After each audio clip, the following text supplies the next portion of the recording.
interesting. So in that, if you're learning the Hawaiian language, or a little Hawaii, it talks about ona mele'e, and so the knowledge is passed on through a song. Mele, song. Yeah. So if I was truly here, like we're in ancient Hawaii, I would be teaching you a chant or a mele about these microbes. And if you study the Kumulipo, which is the Hawaiian story of creation, which is a chant that's like 500 pages long or something, it's huge. But the first couple lines start, and the first life form to emerge in the Kumulipo is a coral polyp.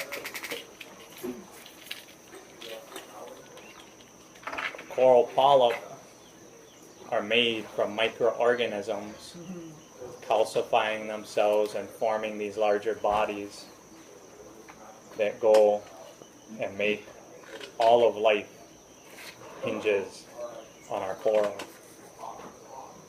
So everything comes from there. So if you go learn the Kumulipo, you're going to be learning natural farming.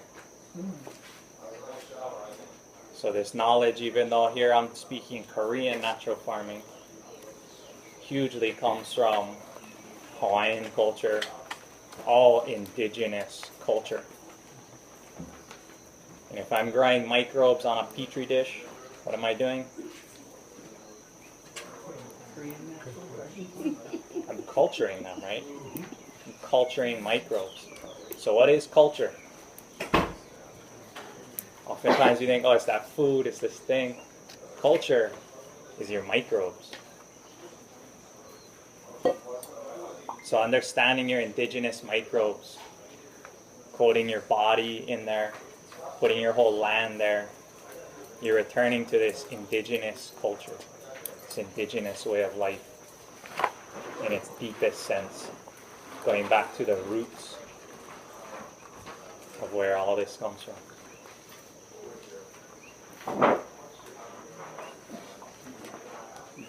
So I was saying, how you guys all doing? Great. Right on. So I was listening to Brother Nako this morning on my way out here. I always think about him when I go out. So been pushing myself pretty hard last couple weeks. Been doing stuff with the Ohia project. Drove out here yesterday to meet with Lisa, who's the researcher with ARS, Agricultural Research, I don't know what that stands for, Society. And got some really good news on the Ohia project.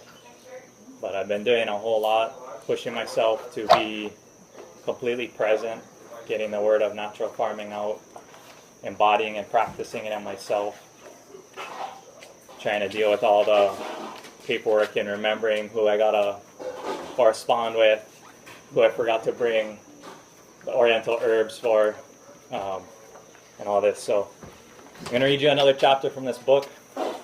Today's chapter is called Modesty. The creative acts to empty what is full and offer abundance to what is modest. So this chapter suggests that a deepening of one's modesty now is a sure means of improving the situation. There is no power so great as modesty for compelling the assistance of the sage, nor one as hindering as immodesty. Those in high places who retain their modesty are loved by all and continually prosper. Those below who cultivate modesty inevitably rise on the strength of their merits without making enemies along the way. But what does modesty mean? Certainly it entails a refusal to boast or act imperiously with others, even in small ways. But beyond this steadfast humility, it also means that our effort to discern what is right and then do it is constant. We do not work against ourselves, and we do not indulge in doubts about the wisdom of correct conduct. This unwavering commitment to what is correct might be called the modesty before the sage. So there is in modesty a component of non-action. That is, do not indulge in arrogant, egocentric behavior, as well as a component of active effort, looking for opportunities to correct ourselves, to assist justice where there's injustice, to feed where there's hungry, and to give solace where there's pain. Finally, and most plainly, modesty means holding to innocence, sincerity, openness in every situation. To do this, you empty yourself and make room for the blessing of the creative to take root.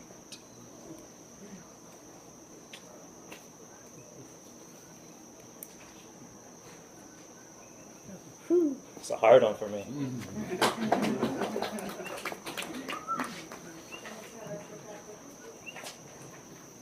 Anyone know what the book is yet? All right, keep it to yourself. Keep it to yourself. So, I'm stoked for today. It's one of my favorite classes because the topic I'm going to cover today has been a real synthesis. When I go take advanced courses with Master Cho, the advanced course usually entails what we're going to cover today. In my most modest way, I think I've really simplified it in a way that everyone's going to walk away today and be like, oh, I get it. Because this is simple and it should be intuitive. And having it conveyed in the right vocabulary so you can understand what I'm saying, and having it conveyed in pictures that you can attach to, like parables in a certain sense that you can embody in your life, makes it easy. When I learned this material, oh, Ben's here, cool, awesome. It was called Type 2 Crossover Type 3. Can anyone tell me what Type 2 means? Leafy growth. I don't know. Right? You could guess, but you'd have to do a translation in your head to figure out what I mean, right? If I say, oh, go put the Type 2 spray, you're like, oh, which one is Type 2? Where's Type 1? Right? There is no Type 1. As far as I studied and I've learned and I've asked, I've never found Type 1. How do we get to Type 2? Is that like the seed soaking would be Type 1? Type 1 didn't work. Right. So it was like a Pythagorean thing where they're like, oh, unity, and then we'll just move to duality. And I don't know. Type 1 is elusive. So what I hope to do today is to let you guys know what Type 2 is so that you can go and read the other vocabulary, but to give you something that's in your head that you won't have to remember what Type 2 is unless you're going back to read older documentation. So kind of moving you forward, like Type 2 was USB 2.0, now we're going USB 3.0. They still plug into the same port, but now I got faster speeds, right? So that's my goal today, is to upgrade our bus. So, sorry, keep going. So on your handout, oh wait, this was double-sided. Someone was asking me about it. Mine's only single-sided. Does everyone have a double-sided one? And there's some more handouts over here if anyone else needs. You got it too? Yeah.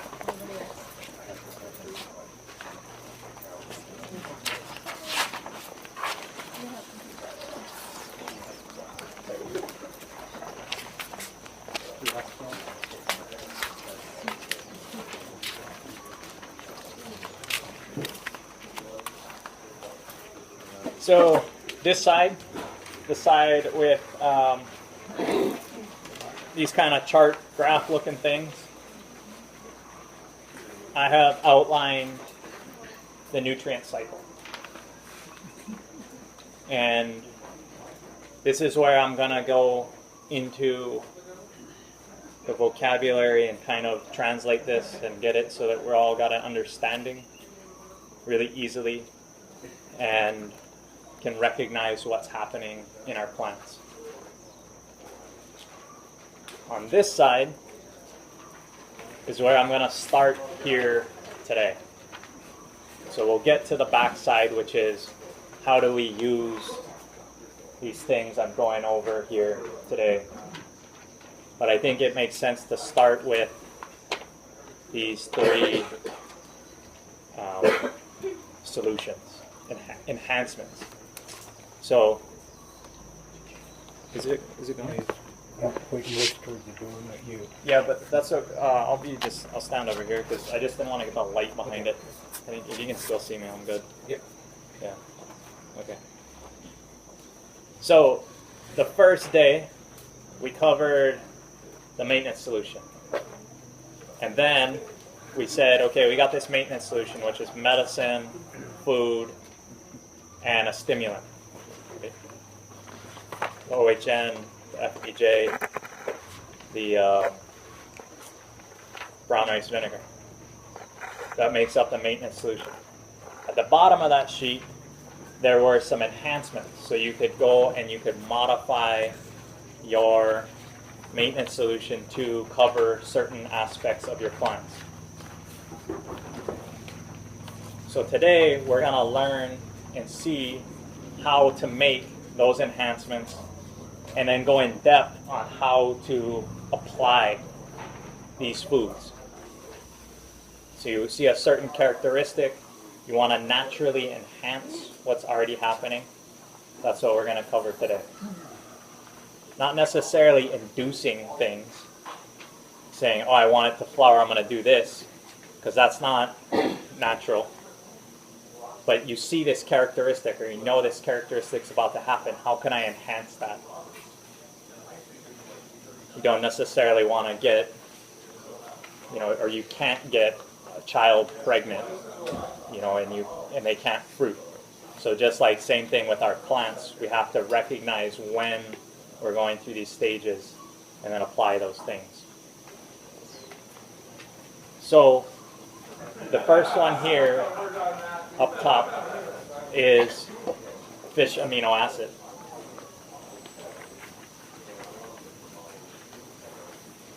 This is a super simple recipe. It's one of the easiest recipes in natural farming for sure. Because if you can layer things in a bucket and put a lid on it and put it somewhere out of the sun for 3 months, you can do this one. I have seen it done very poorly, with that being said. And that's because if you don't add enough sugar, it will stink. And everyone around you will be like, what are you doing?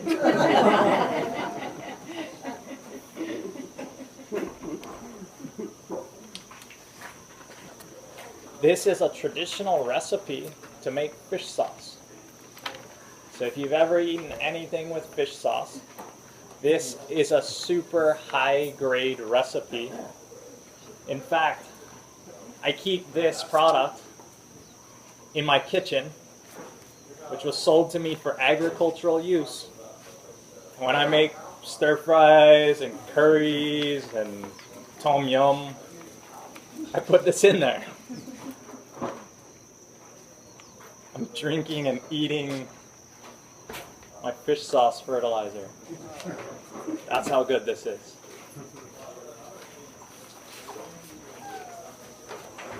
So, I'm going to open this up, send it around, and you can take a little smell. You don't have to taste it.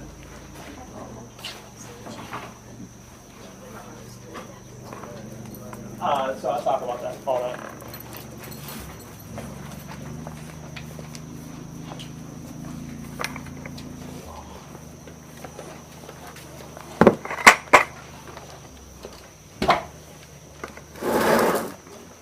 So, easiest way to do this is if you got a fishing friend, ask them for their guts, all the leftover bits, and you can use that. If you don't have a fishing friend, Sui-san will be your friend. Go down to Sui-san, you can give them a bucket the day before. Next day, they'll call you, pick it up early in the morning. They'll give you a bucket of their fish waste. I think right now it costs $5 to do this, to get a full bucket. And last time I got it, there was actually like some good edible stuff in there. But don't eat it because they'll get mad and, you know, like, but, you know, if there's a little bit, you're cutting off a little bit of poke while you're making this. Like, cool. You want to be able to eat it as if it's poke, because if it's already rotten, you've already propagated some microbes you don't necessarily want. So you want to do this with fresh fish.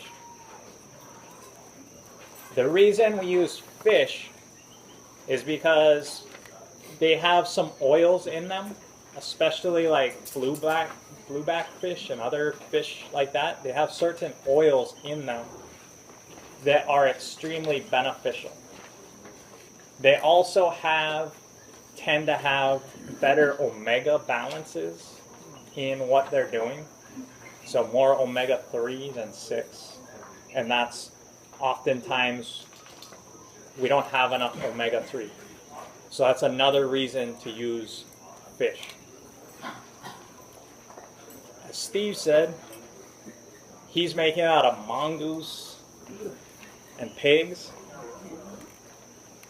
And so in a certain sense, what you're looking for is a highly concentrated nitrogen source, which is contained in flesh, like meat. So not necessarily I just processed a pig and it had a whole layer of fat. Not necessarily the fat part of it, but the meat part of it is what you're looking for. So you can turn anything into this recipe that is a meaty animal. There are certain reasons to use some more than others. Like I was saying, the fish have certain oils in them, and we recommend using fish. It's well known in agriculture to use fish emulsion, those types of things. You can look up, there's all kinds of records on that.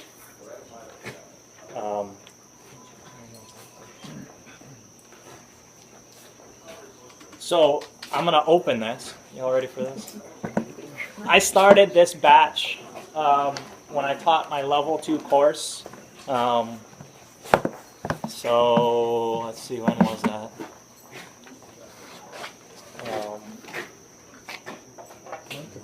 About 2 months ago.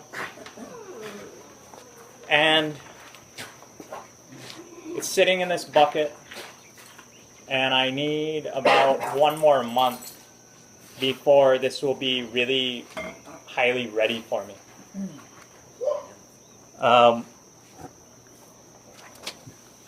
If you can see here, I don't know if you guys can, I'll try to get down low. There's a bunch of liquid coming out of it.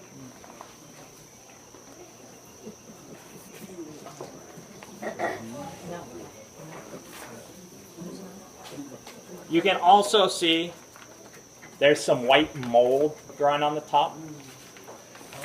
That's okay. That's okay. The white mold is okay. It's not, it's like Bacillus simplus, some sort of maybe fungal thing. It's okay. It's not, the reason I know it's okay is because when I opened this, no one here started gagging. It actually smells kind of sweet. You come up and smell it. It's like, oh, right, that's cool. And if you taste a little bit, oh, it's really delicious. Tastes like ahi jerky kind of. It's also really potent.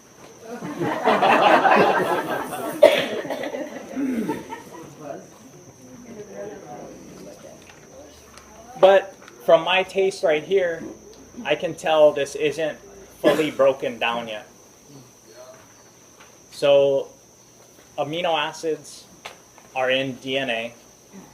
They're in all that stuff, you know, in a lot of things. And what's happening is the microbes are disassembling all of these amino acids. So the meat's full of DNA, full of all these things, and the microbes are slowly disassembling all these things to be in their primary form. So then when I go to use it, it's like instead of having a Lego set that's already built and trying to build something with it, it's taking it apart into all the pieces, and then you're able to build something new. So they're disassembling all the Legos into little pieces so I can rebuild and make a new set or new creation out of my Lego. And this takes time. There are other ways to do this perhaps quicker, but when you do it quicker, you tend to denature them. This is a slow, natural process that keeps them intact and in ways that when I go to reassemble them later, it's not like I have a piece that's broken in half or a piece that's no longer going to fit. They've been disassembled the correct way, so I can rebuild anything I want really quickly and really easily.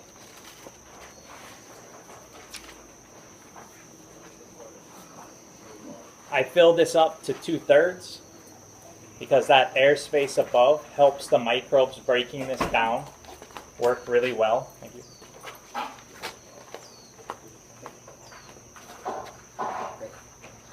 Oh, you guys want? Yeah.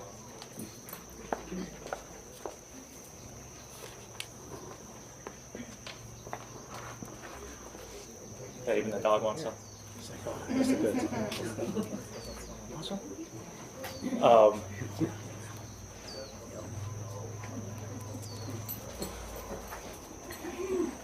So when I did this, I put a sealed lid on it.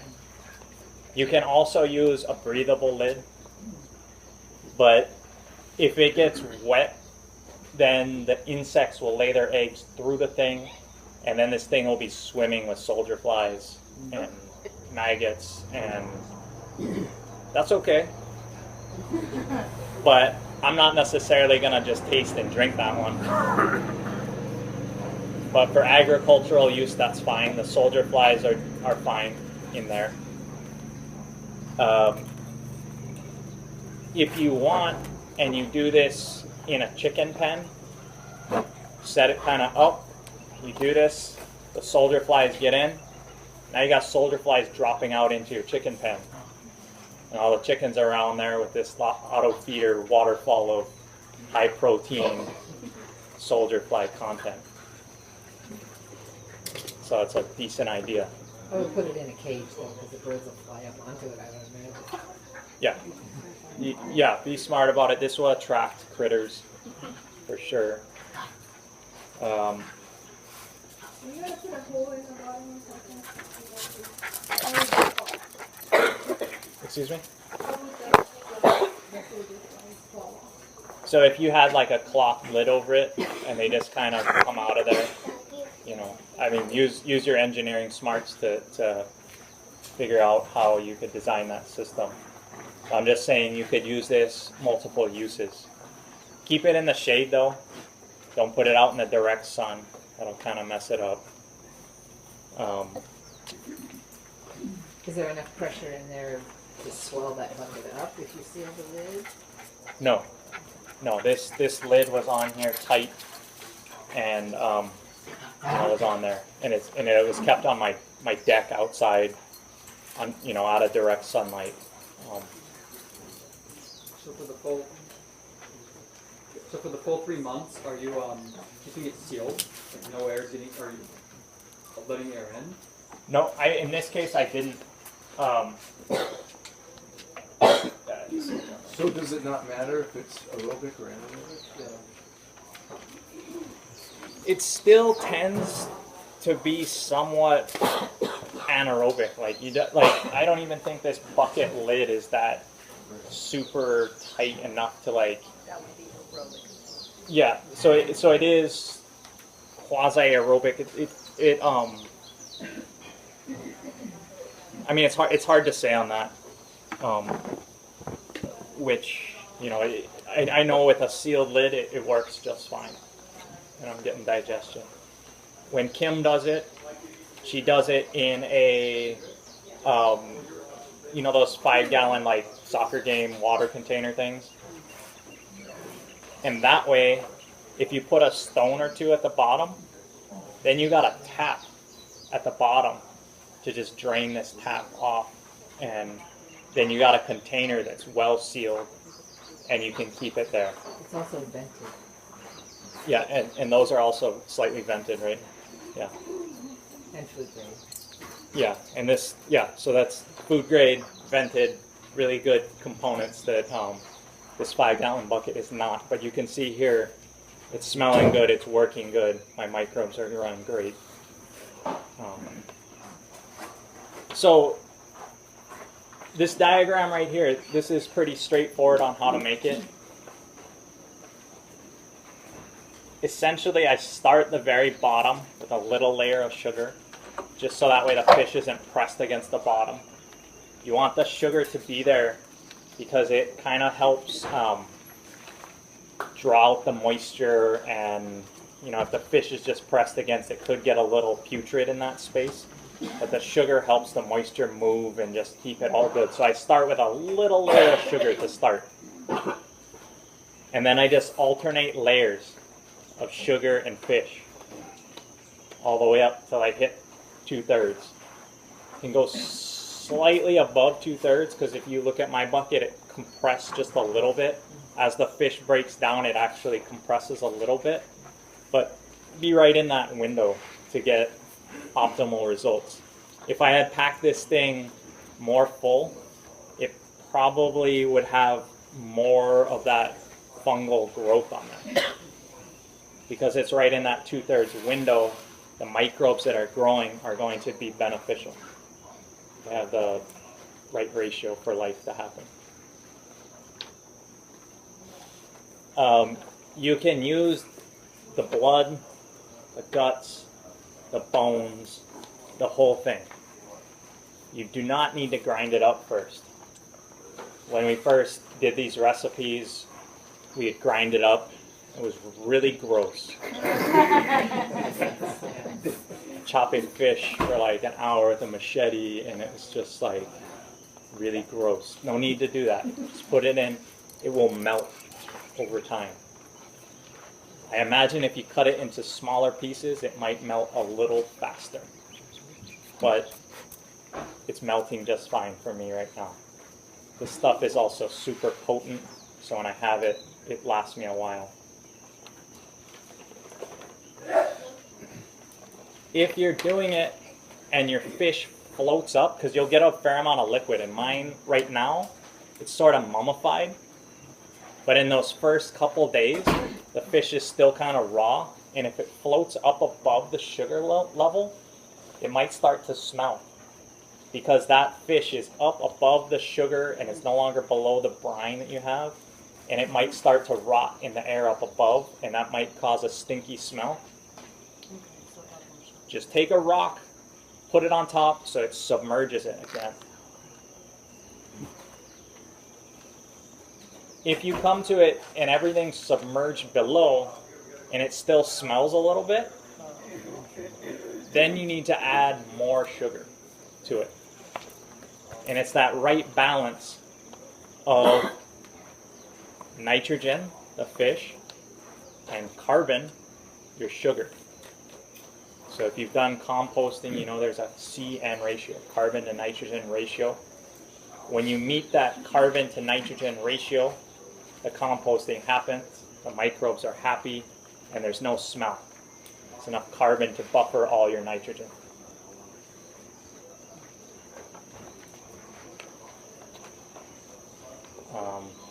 Yeah, nitrogen is kind of interesting stuff. It's when I'm reading Rudolf Steiner and listening to what he says, nitrogen is like explosives. You make nitroglycerin, I think, to make like TNT. So nitrogen wants to explode. Carbon is like a sponge, like a buffer.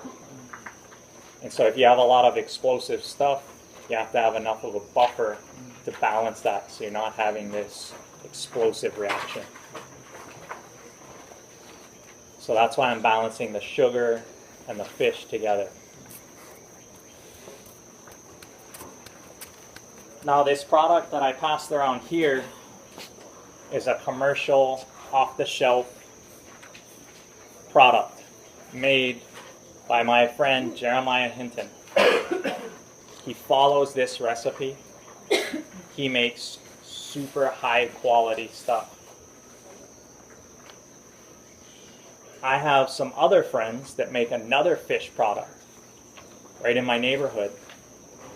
They use a different process where they grind and break fish down, and they have to preserve their fish with the same stuff that's in phosphate. What is it? Phosphoric acid. Phosphoric acid to drop the pH down below to get it to preserve. Phosphoric acid in the long term, when you go to dilute this, now becomes sort of a toxin in your plant.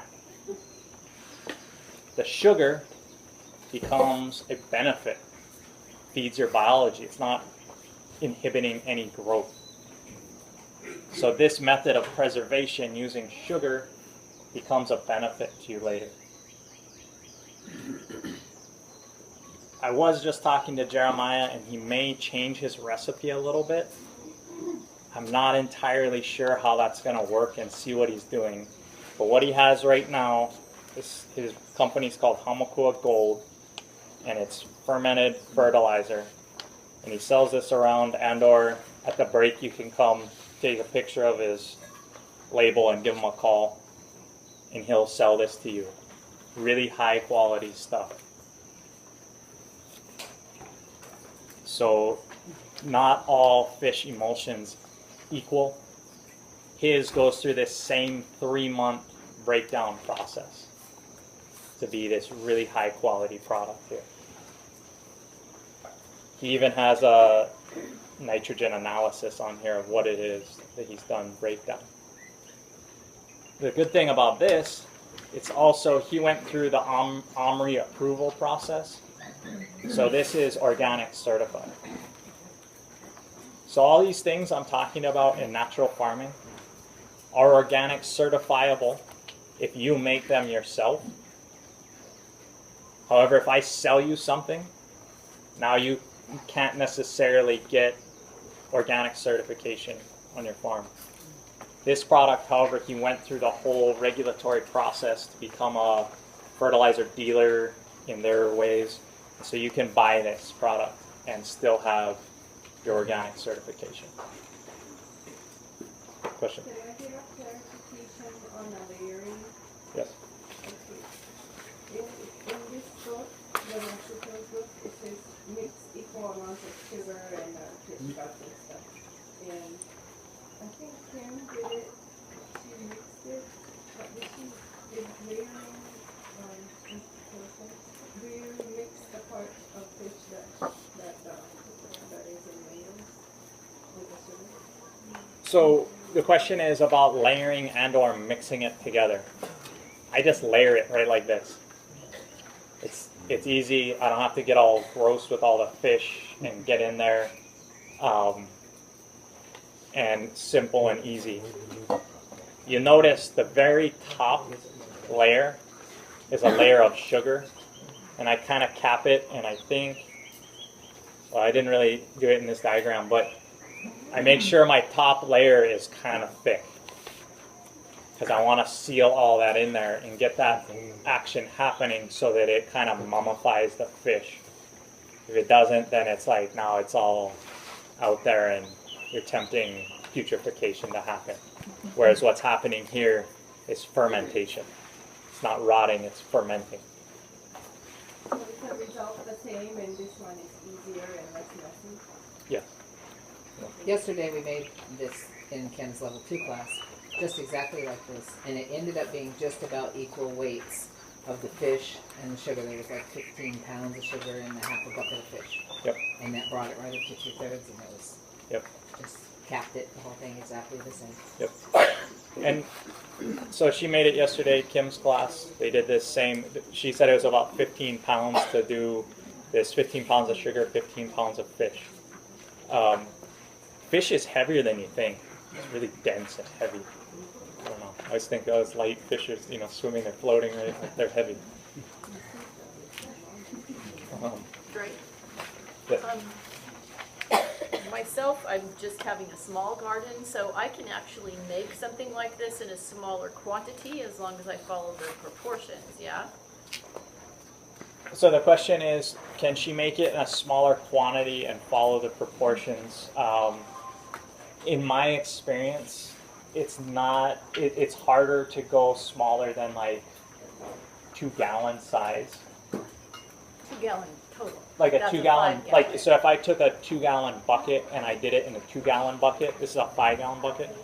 Any smaller than that, like trying to do it in one of these jars, it just doesn't work. Okay, so 2 gallon So- bucket. Okay, great, that's fine, thank you.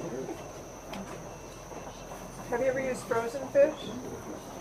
No, so the question was, have I used frozen fish? I use the fish waste from Suisan because it's $5 for 15 pounds. You know,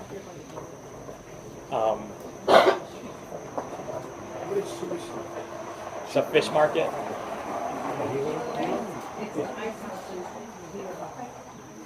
You could probably just hang out down at Hawaii and Yeah, if you go to a Pohiki boat ramp and just chill over there, I bet you someone will give you guts for free.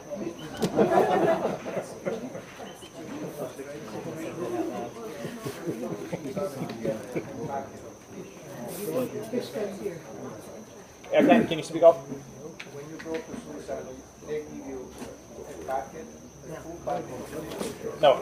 Okay, so the question is, when I go to Suisan, do I get a full bucket of fish? No, I ask them for a half bucket. Because when they fill a half bucket, then I use that until I got my 2/3 with my sugar, you know, adding the correct ratio. If I have leftover, I feed it to my animals. I got pigs and dogs that'll happily help me out with that. Does the animal waste have to be 100% of that animal, or can you like mix it with rodents and sugar and stuff? So it is far superior to keep one thing by itself. So one species, just like the fermented plant juice, one species, same here. Yeah, stuff will get wild otherwise. different kinds of fish, okay, but not fish with mammals, is what you're saying. Yes, yes. And last time we fermented a shark. Kind of weird. Wow. But it worked. Okay, so any further questions on this? Yes. So it says the minimum is, I guess, is that one So great question. So 3 months is like, it's now, the aminos are broken down to a spot where I put them onto the plant and they're ready. I can continue to keep this bucket for a long time. And so the longer I leave it, the finer it's going to get. And it's going to taste smoother and better. I can pour off the liquid and I can leave the bucket again and it'll continue to liquefy and continue to break down and digest. If ever it smells again, add a little bit more sugar. But you can continue to keep this bucket breaking down for, I think I have buckets that are like 2 years old and I still pour off from them. And so it lasts a really long time. Eventually, when nothing ends up coming out, you can scrape out those bones and move on to our next recipe. The liquid you pour off, do you use that Yes. to So- water, or can you use it for foliar? Or So we'll be going over how to use it okay. after this. Yeah. Yes. Good question. So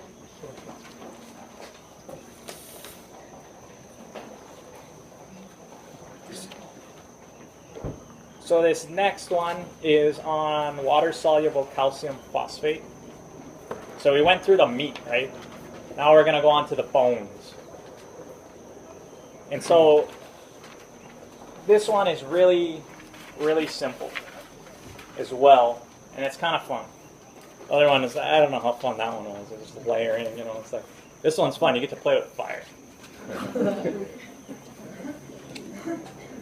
So what I have here is some sort of bone that I found up in Kohala just walking through a pasture. And I found a whole cow bone thing where I got enough bones in that one time, probably for my lifetime. I don't know. Depends. Maybe I'll really step up my game. I don't know. But I got these bones. These bones are already weathered. They've already been outside. They've already been weathered. There's no meat on these things. The flies aren't around. They're not interested in this. It's not oily at all. These are good weathered bones. This is awesome because it's easier to work with. If I go get fresh bones from Kulana Foods or wherever you get bones, or you process an animal and you got bones left over, they're going to be all oily. You have to take the bones, if they're not like this, and boil them. And you boil them for about 2 hours, and all that oil and fat and whatever else comes out of there. If you don't do that, your next step won't work well. So if you don't want to boil them, you can also leave them outside for a couple months, wait till this happens. But if you're in you want to do it today, boil them for 2 hours until they're no longer oily and kind of like this. Right. Do you have to crack the round bones open to get the marrow out so that doesn't... That's a decent idea. So in my experience, I've always worked with bones that are cut. And so that's, if you had a bone, probably getting the marrow out would make sense. So crack it, cut it. If you buy it at the store, the butcher will just cut them for you so that it'll be easy. Yeah. So you kind of kill two birds with one stone. You just throw a crock pot full of bones with some meat on them, cook them, you get the bone broth, you get all the benefits, and then you pull the bones out after 48 hours and then use the bone, right? Yes, to a certain thing. If you're going to add vinegar to make your bone broth, you're going to weaken these. But if you're just boiling them, that's fine. Yeah. Yeah. Always using these things. So, I got my good bones like this. Boiled them, and/or I found them somewhere that they've been weathered outside. And then, what I've been doing before my last trip to Korea, I would just light a barbecue and then just put the bones on the grill and just barbecue them on top. And that works just fine. So while you're, again, I won't use the analogy I used last time, but hatching two birds with one egg, you can grill and make your bones at the same time. However, what I found the easiest way to do this, in this last trip I went on Korea, they had these oil cans that were metal oil cans. They built a fire in the bottom one. They had a screen and they stacked the next one on top and they put all their bones inside. For me to simulate that, because I didn't have access to those metal cans, I got 2 of those grill starters. The charcoal grill starters. Take one, I stacked the other one on top and just kind of bent it so it fit directly on top of the other one. Already has that little thing in there. I fill the bottom one up, not completely with charcoal, but about, halfway, 1/3, 2/3. About halfway with charcoal. Start it going. Have all my bones in the upper chamber, and that fire goes through, and it chars my bones really easily. You don't have to turn it, or? I don't have to turn it. I don't have to do anything. I do have to be somewhat observant on it because there's a difference here. So this bone right here is undercooked. This part's cooked on the backside, but this part right here is undercooked. So I'm watching it. If there's any brown still left in it, it's undercooked.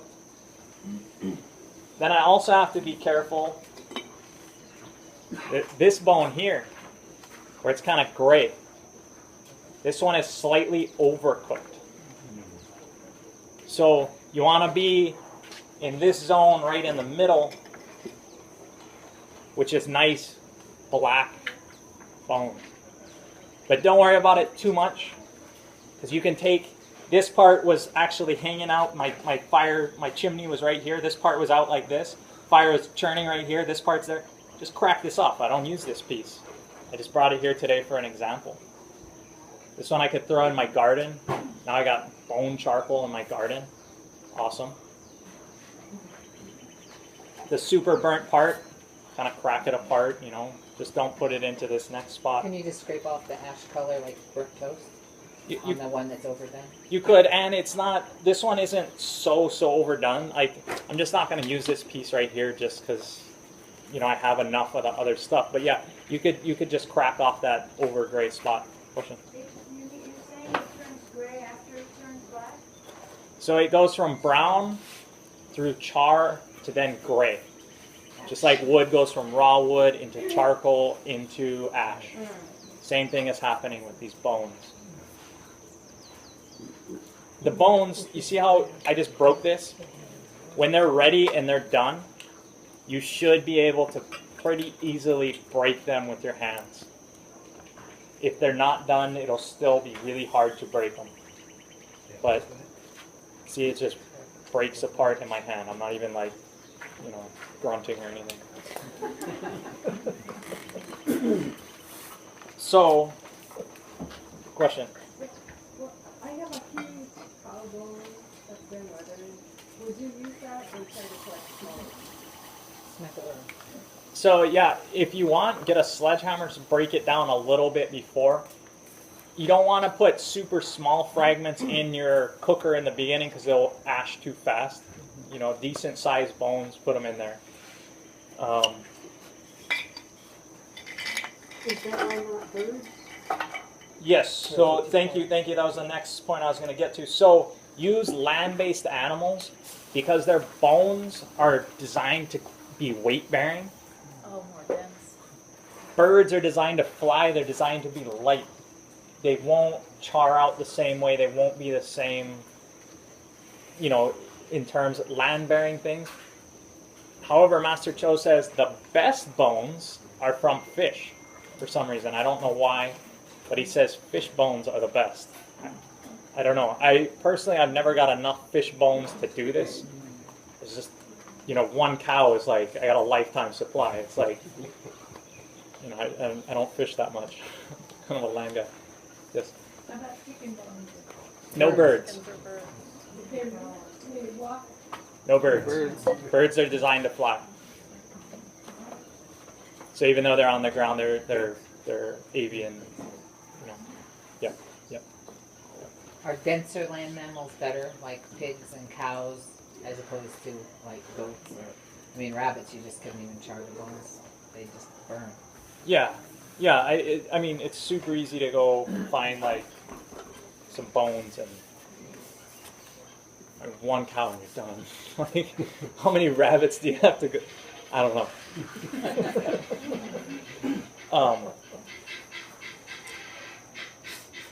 So really easy to do it in the chimney method because you can just put it in and pretty much, you know, go do something else, come back. Takes about a half hour or so. Don't let it overburn, but fairly easy. Can you go over how you do the chimney method? Yep. So just one more time on the chimney method, I have those 2 charcoal grill starters. I put newspaper in the bottom one. I fill it with charcoal about that much. I stack the other one on top. I light the newspaper underneath. I put the bones into the top, and I go do something else for a half hour. I come back, and I kick the thing over, so it comes apart, and I just let it cool on the lawn, or wherever I was doing it. Don't do it inside your house. Yes. What about those like No. So I'm not talking about Duraflame logs. They are metal cylinders. They're $14 at Walmart. Boom. I have two of them. Yeah. You can bend it perfectly. I see exactly what you mean by this. Yes. Yes. And if you can use some other I material, didn't think of this myself. if you use some other material, awesome, cool. But these are like easy, cheap. Got it. You know, you can use it later for grilling and whatever. You already. Magical. Many of us probably already have one, so you just got to get one more. It's like it's easy. So it's a metal cylinder that has a, like in the bottom of the cylinder, in the bottom it has like a screen in it, and that's all it is. And it has a little handle so you don't burn yourself when you're touching it. Squeeze it pops open at the bottom. It's really neat.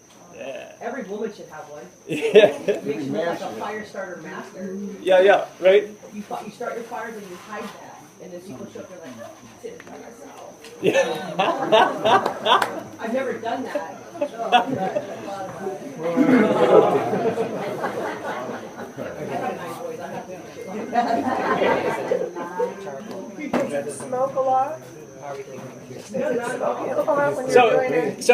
So yeah, I mean, like any fire, when it's starting, it smokes a little bit. Once it's going, it should be clear, nice, good, clean stuff coming out. But I'll leave this expertise to like Boy Scouts, Girl Scouts. They'll teach you how to light fires better than I can. Although I did some of that stuff, so yeah, use your discretion on that. Important part that I want to share with you is now I got these charred bones, right? Getting the calcium and the phosphate out of these bones is next to impossible if I just ate this. I don't have the right things to break this down in my stomach. How am I going to get this out? I get my good friend vinegar. And this one's white vinegar. It's used for cleaning. It's not necessarily the best. What I'm using it for in this case is dissolution. And I'm using this for agricultural use. So I'm going to use the white vinegar. Do not think just because I use white vinegar here, I can omit brown rice vinegar in my maintenance solution. I'm using this primarily in a chemical reaction to do dissolution. I'm not using it for any other property. And the vinegar is all going to be absorbed by the calcium and the phosphorus in here. So I'm using white vinegar because it's cheaper and I'm easy and I can digest this, and I'm not necessarily going to drink this batch. When I make it for myself to eat, I use higher quality brown rice vinegar. There are a lot of reasons to use this on yourself as a human. Bones produce, like they basically are sponges for toxins. In our bones, we carry toxins. But charcoal is a buffer that'll draw out toxins. Overdose on poison, they put charcoal into you to soak it up. So if I'm taking this, which is made from burnt bones, charred bones, it's going to suck the toxins out of my bones. That crossover. You can think of it, you can go maybe study, get a PhD on this one, because this hasn't been in Western scientific literature.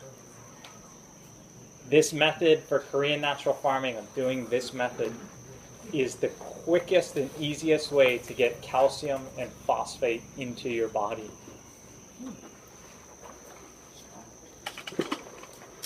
I was reading an interesting book. It's talking about gum and tooth health.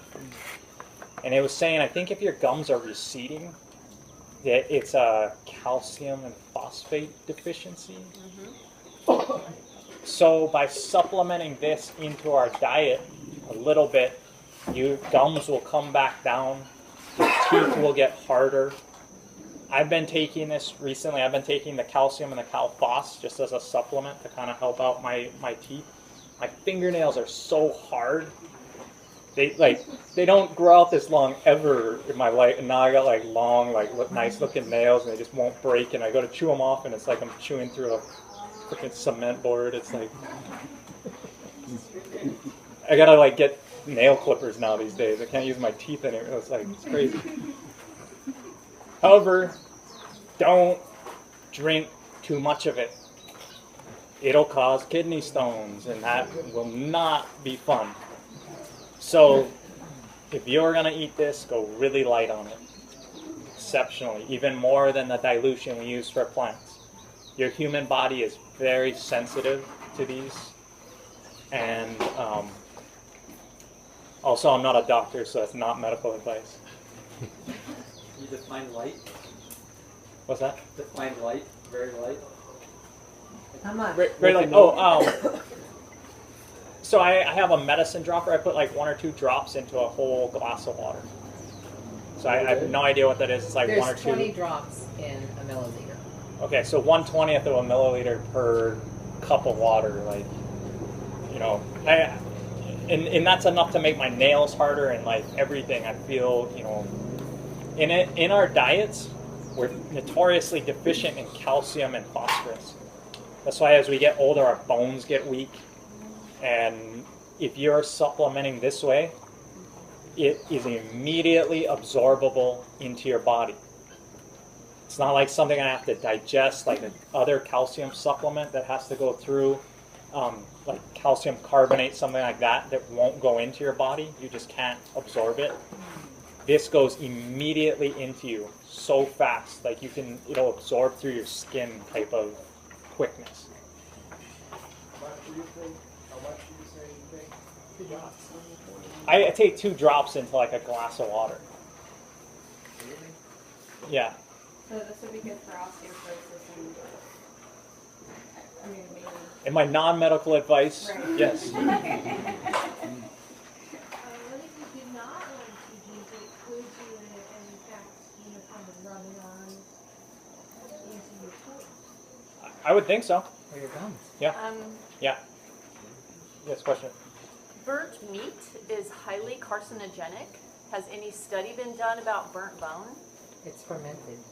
Well, it's The not. bones Okay, are burnt. so and I then had fermented. I had a question back here. About that burnt meat apparently is carcinogenic, and these burnt bones, what you're doing is a chemical reaction.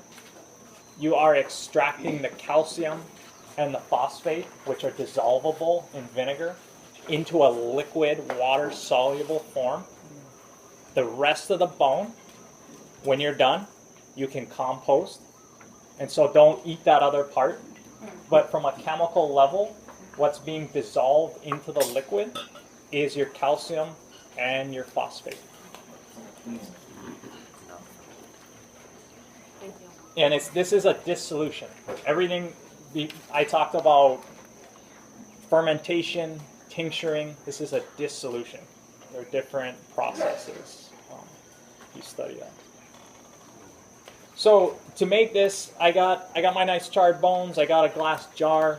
You can do this in smaller batches. Really, it's just about this ratio of 1 to 10. So take my bones. They're easy to break up. Throw them in. If you crush them with a hammer or something, you put them in a little, like wrap them in cloth, crush them with a hammer a little bit. You don't want to powder it, but you do want to kind of break it up a little bit better than I can with my finger. Like this is a big chunk. I could break it into little smaller chunks with a hammer really easily. But you should be able to break them with your hands. And as I'm breaking them, I'm also able to look and make sure they're charred all the way through. There's no brownness on the inside. If you char things with too high a heat and not long enough of a time, it'll burn the outside and leave the inside raw.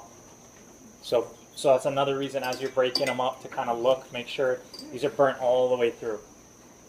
The chimney method every time. When I was using the grill top method, sometimes the outside would be burned and I'd crack it open, it's still brown on the inside. I'm like, wow. But the chimney method seems to work all the time, every time.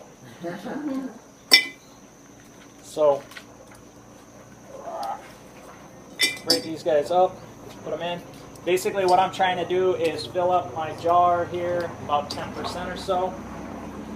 And what this ratio is about the dissolution rate of vinegar, which is based on the acidity content of your vinegar, to the holding capacity of calcium and phosphorus.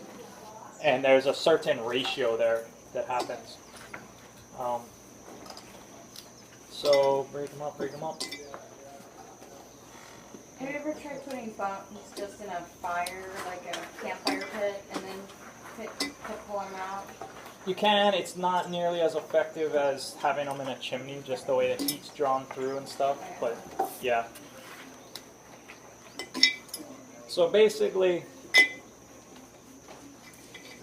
well, about where I want to be.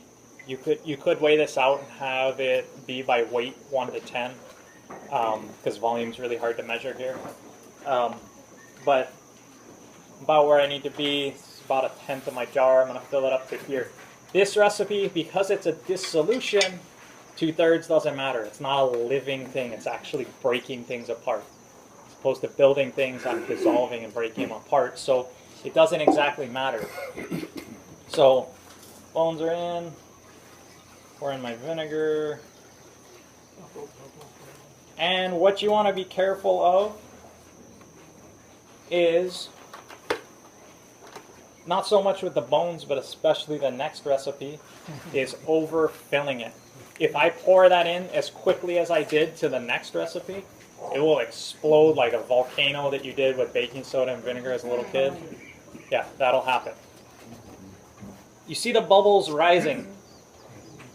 What they are doing is they are breaking down the carbon.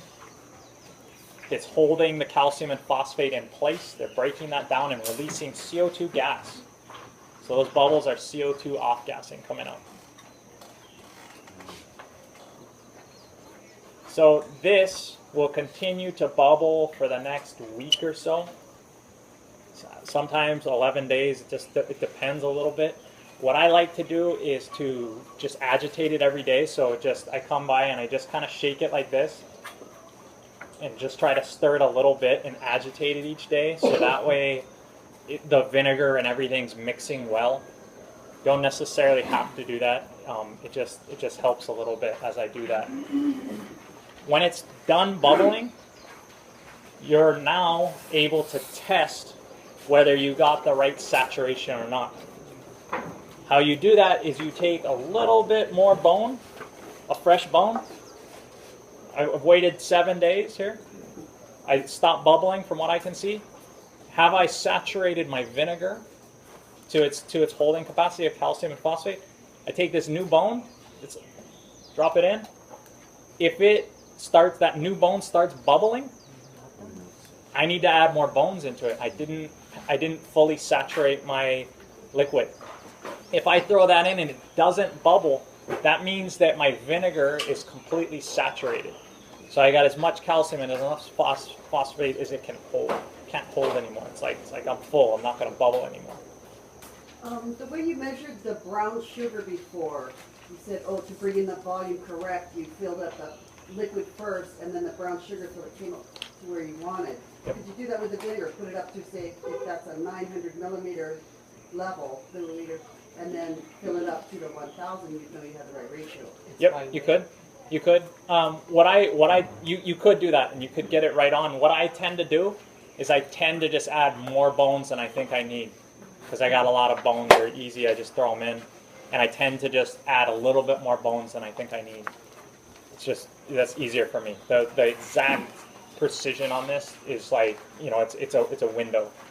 So getting it to the exact milliliters and all that, it's a dissolution process. Question? So if your vinegar is not saturated, do you add a few more bones and wait another week? Yep, you can. So you can add more bones and then wait that additional time so it stops bubbling. You're best off to just throw a whole bunch more bones than you think you need. Not like a whole lot more, but more bones than you think you need, and that way you're probably going to hit your target really easily.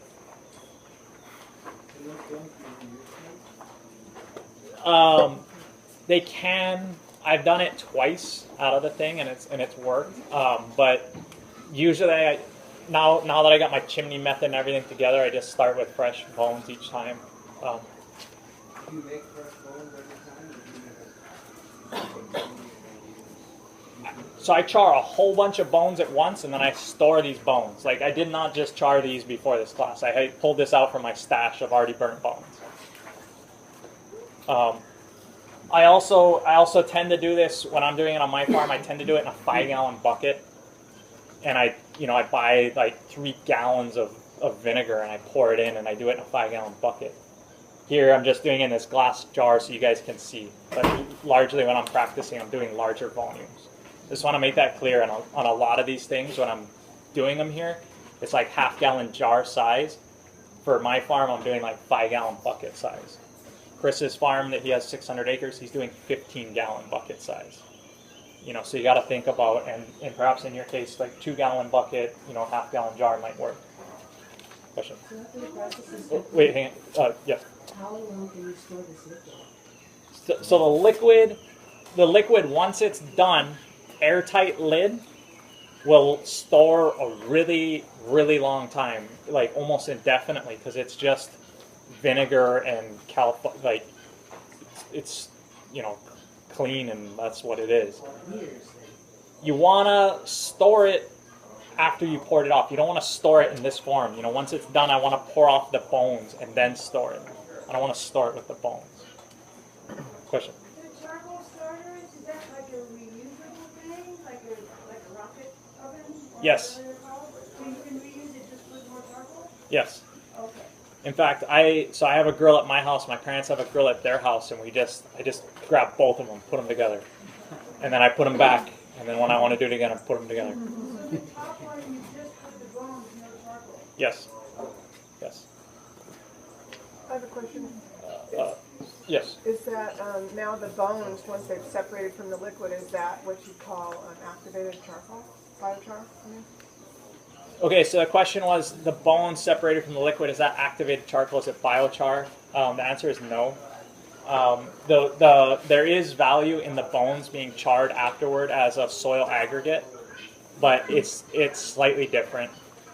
Just how wood grows and how it makes char versus how bones grow and how they make char, it's different material. But it is charcoal, and charcoal does have value. Yes. And is it the same with this one, that you only want to use one type of animal for each mix, or could you mix like pig and cow bone?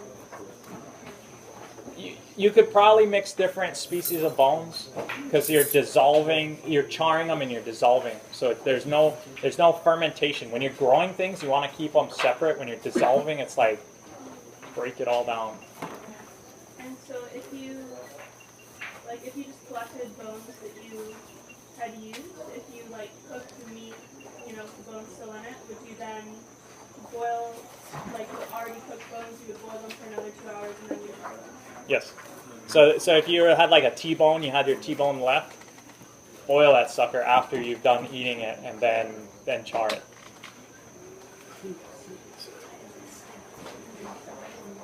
Yes, question. So after you separate the bones from the liquid, can you use those bones in the garden, or for some other purpose? You can just reuse it, you just use fresh bones to do that. So that one can use the garden? I do. So when I have leftover stuff like this that's concentrated, I tend to bury it pretty deep down in something so the roots can go down and go to where they want, versus top dressing with something like this, because then it has no choice, it has to absorb and I might burn something. But if I bury it down, then the roots have a choice of going there or not, and they will tap in, the mycelia and everything will tap in. Can you put all the residue from like the FPJ and the FFJ, if you're not making vinegar, and the charcoal and the eggshells, can you put all that in like an IMO 5? Yes. Yeah, you could also make a larger composting microorganism solution with the leftovers. Yes. This is splitting hairs, but briquettes, there's different kinds, and my thought was, gee, I wonder what is the chemical that keeps them together, and that is going into coating your bones. Is there better briquettes than others, or like I said, is it splitting hairs?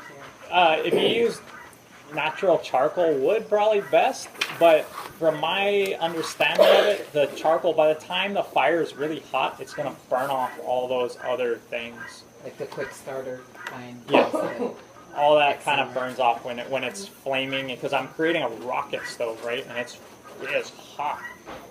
And so it gets so hot, most of that stuff volatilizes and goes off into the air, which then we all breathe. So think about it. I was talking with someone last night, and they're talking about, we do short-term things, like I make a whole bunch of money, but what impact does that have on everyone else, right? So I'm burning this charcoal for my benefit, but everyone else gets to breathe that air, right? So we should all, we're all in this together, It's, spaceship Earth. Yeah, maybe. Question. You're using the white vinegar right now because it's cheaper. Where is a good place to get the brown rice vinegar in large quantities? Not yet. Not yet. So we're working with our natural farming co-op to bring in vinegar. Really, there's a lot of movement happening there. I know you guys maybe haven't seen it, but there's a fair amount of stuff to get the co-op together, just like paperwork, filing, getting someone to be consistent in there and stuff. So as that's happening, our main thing is to bring in vinegar. We just did the herbs. That was kind of a first step that got us at least rolling. It had a lot of growing pains in it, but we're getting there. So other question? Yes. Kiloway market, you didn't answer that part. Oh yeah, so I get this at Kiloway Market. I can buy a case of it. Yeah, and they'll hook it up. So when you're supplementing this, are you using the liquid right away, or are you using it? Like, when you do your 2 drops, are you taking it right from the liquid that you get from this right away, or are you making it dilute, or are you making it? No, good question. So this is it. This is my final product. If you want to come up and taste it, actually this batch was not made with white vinegar. This batch was made with brown rice vinegar. But you will see this white vinegar turn almost this same color because it's dissolved. This is a concentrate. This is 100% just poured off through a filter that obviously wasn't that clean. I probably could have poured it through a t-shirt or something. But when I'm putting 2 drops in, I'm using this liquid right here. So my dilution is happening in my glass of water and then furthermore in my body. And you feel a difference when you supplement with that, like in your bones and your teeth and stuff? So I definitely see a difference in my fingernail strength and also Master Cho, and in fact I should probably be drinking a little bit more of this right now, because when Master Cho is going out giving 8-hour lectures day after day after day, he would drink Cal-Phos. And really, it pulls toxins out. The main cause of dis-ease in our body is toxin accumulation more than anything. And so purifying your system all the time with this makes sense. But like I said, don't do too much of it. Dilute it a lot, but then you can drink it more frequently. I think. It's water soluble, so it really goes into your body super fast. And when we'll get on to the how we're using it a little bit here.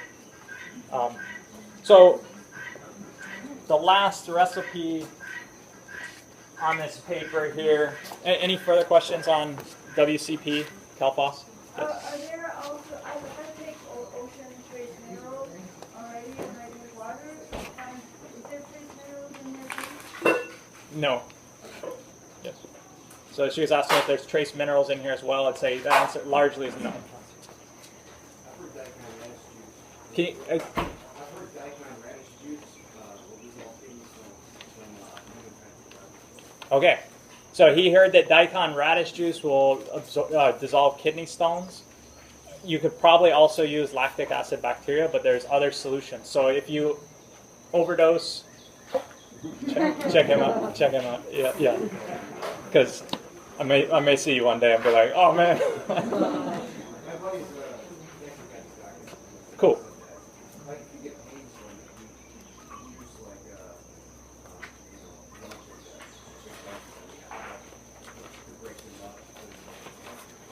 Cool. Cool. So there is a natural remedy for correcting this too if you overdose. So the last recipe I have on here to go over before we get into the nutrient cycle is WCA. It's calcium. And I got some nice hand-waving Mickey Mouse stuff for you because I didn't get my stuff together to cook the eggs before I got here today. I would have loved to have brought some like nice cooked eggs. I just didn't have any. I made a huge batch recently and I just didn't have, you know, I was like I had bones ready and I thought I had the eggshells. I didn't. Essentially what you want to do to make this calcium, this one was calphos, this was burnt.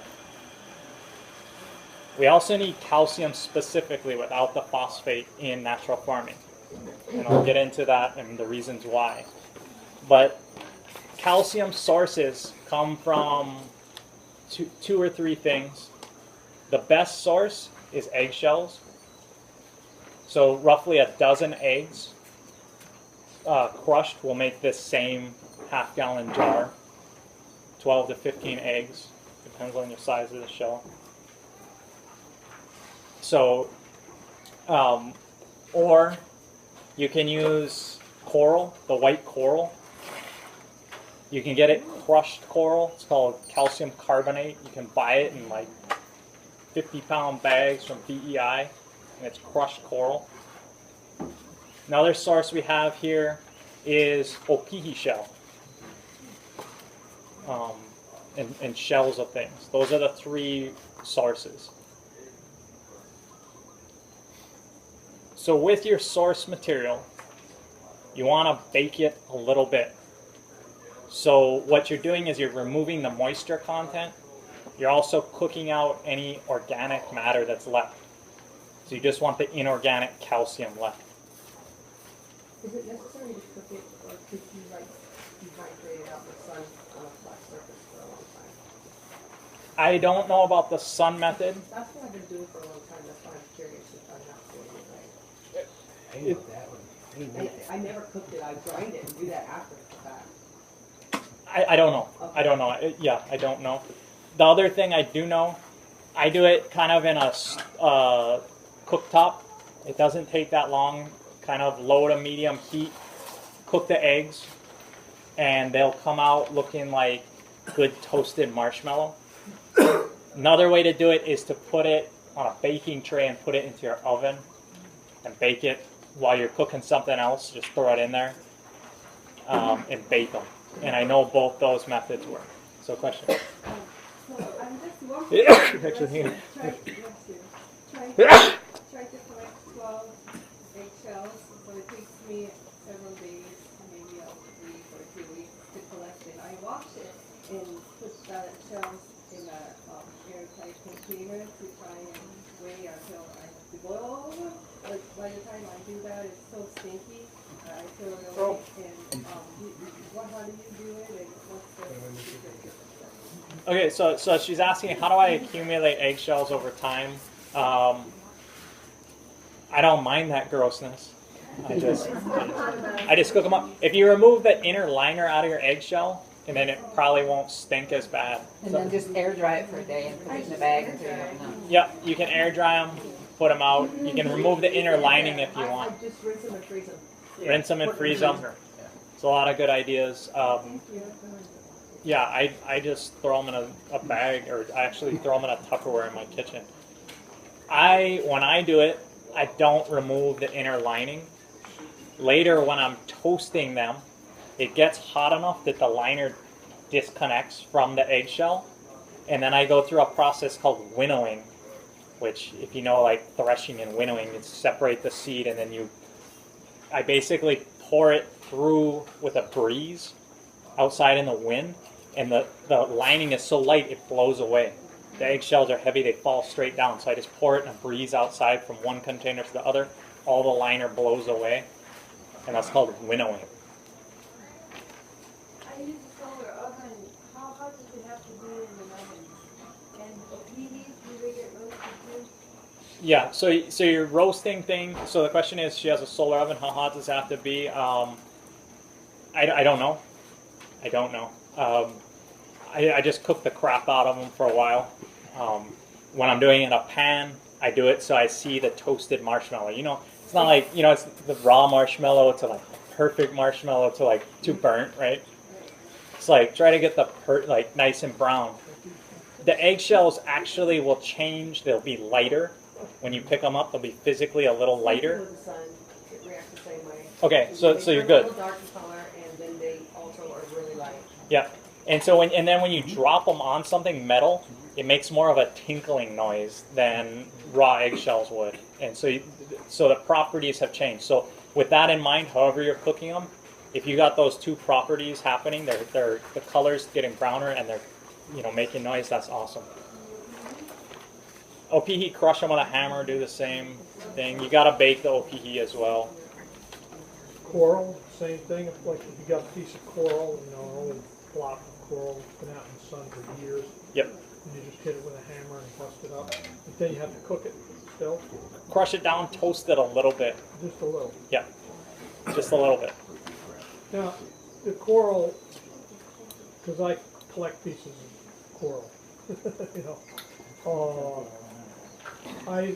When I first get them, a lot of times, if I get them off a beach or off from the rocks, I bleach them. No good? To get creatures out, because there's lots of times a lot of little creatures living in it. That's another reason why we're baking them in this case. But the bleaching, I don't know. I don't know about that. Okay. I've never done that. Okay. Yeah, we're doing it. Question. What if you use Brownings? brown eggs? Oh, fine. Toast. Toast them. How are you gonna tell when it's? The inside's white. Yeah. Yeah. Yeah, you'll be able to see. Yeah. These brown eggs, pretty kind of white. No, the inside, like you know, eggs are only brown on the outside. Okay, so same process here of what I did here with the Calphos. I put the eggs in the bottom, I pour the stuff in. Like I said, be careful. On your paper, you see there's two containers there. The one that's not overflowing is Calphos, because the guy, we just took like 5 gallons of vinegar and just dumped it into these things. The one in the back that's not overflowing is Calphos. The one in the front is the eggshells, is the calcium. He dumped it in, it overflowed, it volcanoed out. I was like, oh, amateur mistake. But it just overflowed, it was nuts. And then, you know, some of the eggshells came out, we had to add more vinegar later. So what I really recommend you do is you pour in halfway, come back like 10-15 minutes later, then fill in the rest. Because if you pour it all at the same time, the chemical reaction is just too gnarly, and it really overflows. So that you just get to see, you know, that there. But they bubble like crazy. Unfortunately, I don't have it today because it's much more exciting than this one. You see how this one's just kind of bubbling a little bit here and there? The eggshells bubble like crazy. It's like a lava lamp. And if you're doing it right and you've toasted them, they will all float to the top in the first couple days, and then they'll continue to like lava lamp around and fall down, and it'll be dissolving for a while. Same like this. Keep 1 or 2 tiny pieces of eggshell back, and when you think it's done, throw them in. If they don't bubble, you're good to go. Crush your eggshells tiny. Make them like, you know, like confetti type small pieces. So while you're cooking them, just kind of smash them down. That way they dissolve easier and the whole process works better. Now, can you do this, it says with brown rice vinegar, can you do it with white vinegar too?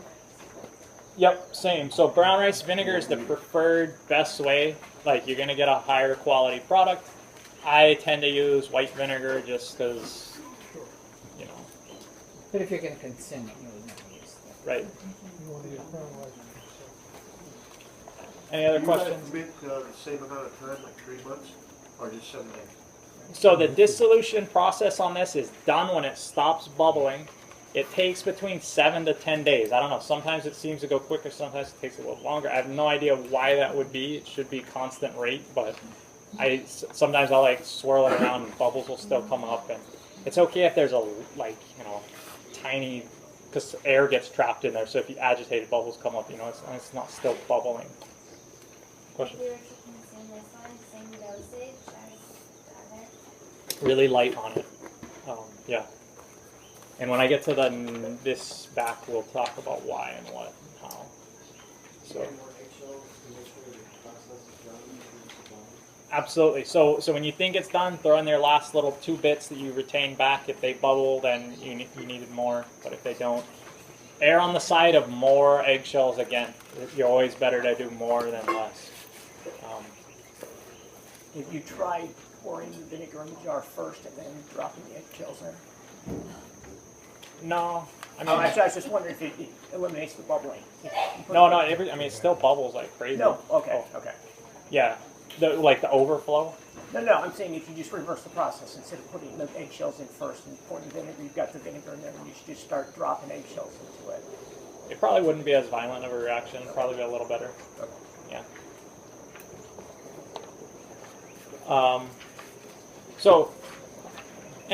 So again, the same, strain it off. Got my liquid. I have I have these up here. Like I was saying, the last class here, our tongue is the most precise mass spectrometer we have, right? But we don't know what things taste like, so we gotta tune it. So if anybody wants to come up, we're gonna take a little break before we get on to our next spot. But if you want to come up and you want to taste the calcium and the calphos, it's a good idea because you will now get in your head what they taste like. If you've tasted Tums before, you probably know the taste of calcium. But you probably never tasted calphos before. And so it's a doozy. So make sure you have something to drink afterward if you taste these, because they're just a little drop should be fine for your system. So I'll have these up here for our break, and when we come back, we'll go over the back part of this paper. So. Is that break? Yeah, so we'll break now. Yeah. Oh, you're on? Yep.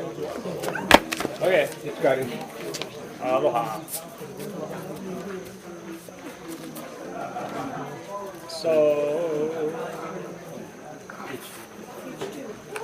So now we're on the back here.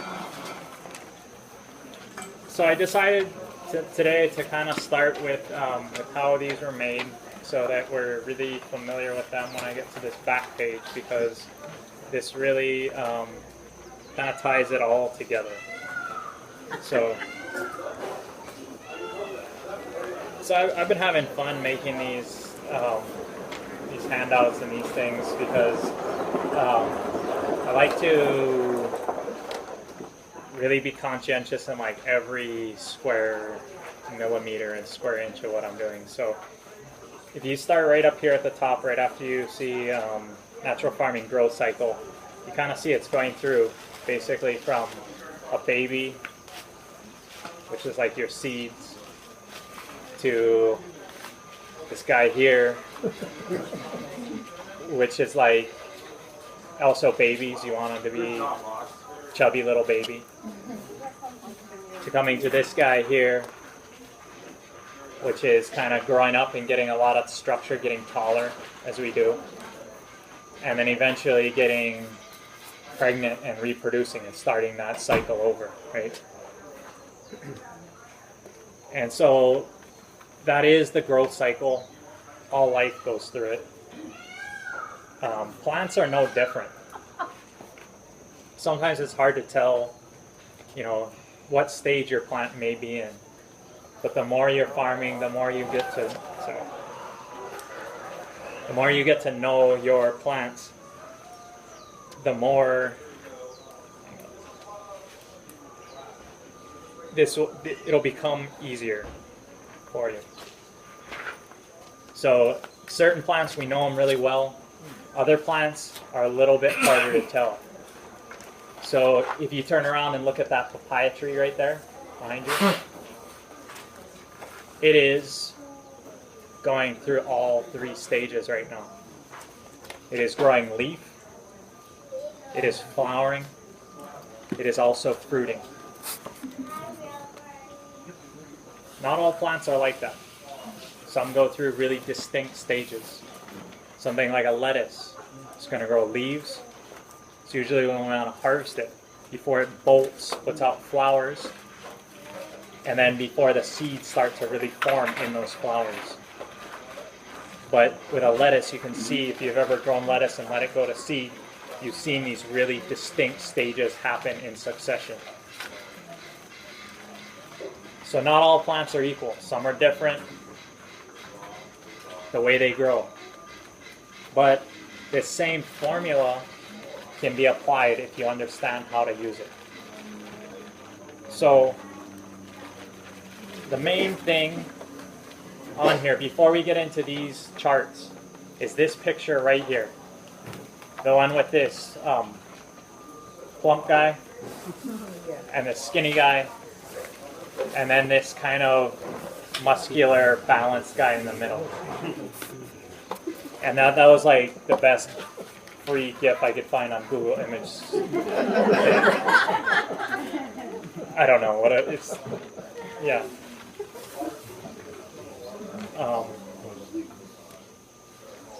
But what you're seeing here is these two stages, two extremes and one in the middle.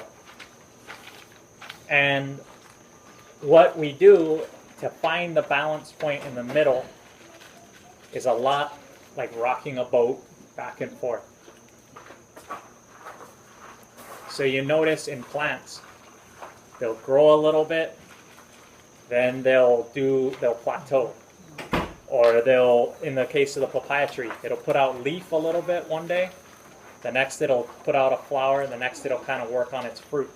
And it's kind of going through these cycles, and it's rocking back and forth. So that is what we do here in natural farming, is we use the maintenance solution. So if you don't know what to do, the maintenance solution is awesome. It has the medicine, it has food, and it has a stimulant in it. When we're getting into this, we're talking more about dessert, the main course, the poo-poos, and which order you want to eat those in. So we can eat finer foods at the right time, and this is getting a little bit more precise. So if you don't know, you could eat, I don't know, maybe taro each day. You could just eat taro and the luau leaf, and you get a complete protein and starch, and you'd live. But that's kind of boring. And you may not reach your full potential of varying your diet for different reasons. So if you don't know, you can just go with the basic maintenance solution. As you start to know your plant, you can really assist your plant, and you can really help it grow to its full potential. Kids have different needs than adults, than pregnant women. Same like your plant. In these different stages, it has different needs. They all needed to eat. They all needed medicine. They all needed like kind of a way to clean out their body and flush it with a stimulant, the vinegar. Stimulant. I don't even know if stimulant is the best word. I'm just gonna stick with it.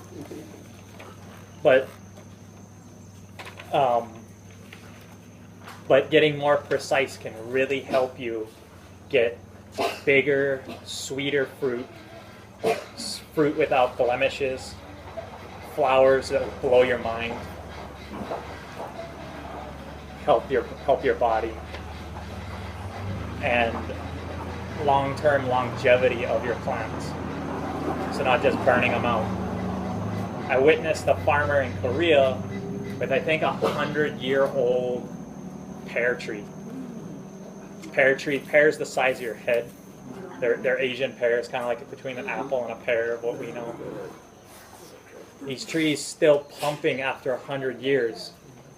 Unfortunately, when he got the property, he inherited the trees were already 15 years old. He chopped down half his orchard to replant, because that's the typical thing. Grow a tree, burn it out, and you replant it. He has been able to get longevity over these trees that were planted 100 years ago. Awesome trees. He actually takes those trees and regrafts in new branches into it and has this amazing root system that's happening. And he is like, I mean, the way he takes care of that orchard, it's world class. But he's using these nutrients so that his trees are being more fruitful, more productive, and getting sweeter in their old age. Something we were all aiming for, even me, right? Sweet till the day you were eaten. Question? When you're applying your solutions, are you trying to anticipate each phase and then spraying for the phase that's coming up, or are you just trying to catch up with the smooth flowering, so now you're applying the flowers? So that's a good question to get into this. So am I anticipating something happening and spraying as my anticipation, or am I noticing something and spraying after the fact? This depends on your expertise as an observer. For instance, something like lychee, easy. It starts flowering April, I think, something like that. If you know your trees really well, and you know, okay, it's about to flower, the best is with a tree, if I start hitting it a week or two before, 10 days, one week before I start getting that happening, I'm going to then have a smoother transition when it actually switches into its flowering stage. So you can actually pre-seed these things if you're able to be that astute and know your plant. However, if I start using these out of order in the wrong way, I may do some, you know, it's like eating the wrong meal at the wrong time, you know, like if I'm just eating dessert all the time, like I'm not getting all those other nutrients I want, and just the natural flow of my life may get out of balance. So you want to be really tuned in to get to this space and use these things that I talked about here today. The most, so you're leaning back and forth. You're making the plant a little plump, then you're stretching it out. Little plump, stretching it out, and that wiggle back and forth enables the plant to grow to its biggest potential. And that's just in general of what you're doing.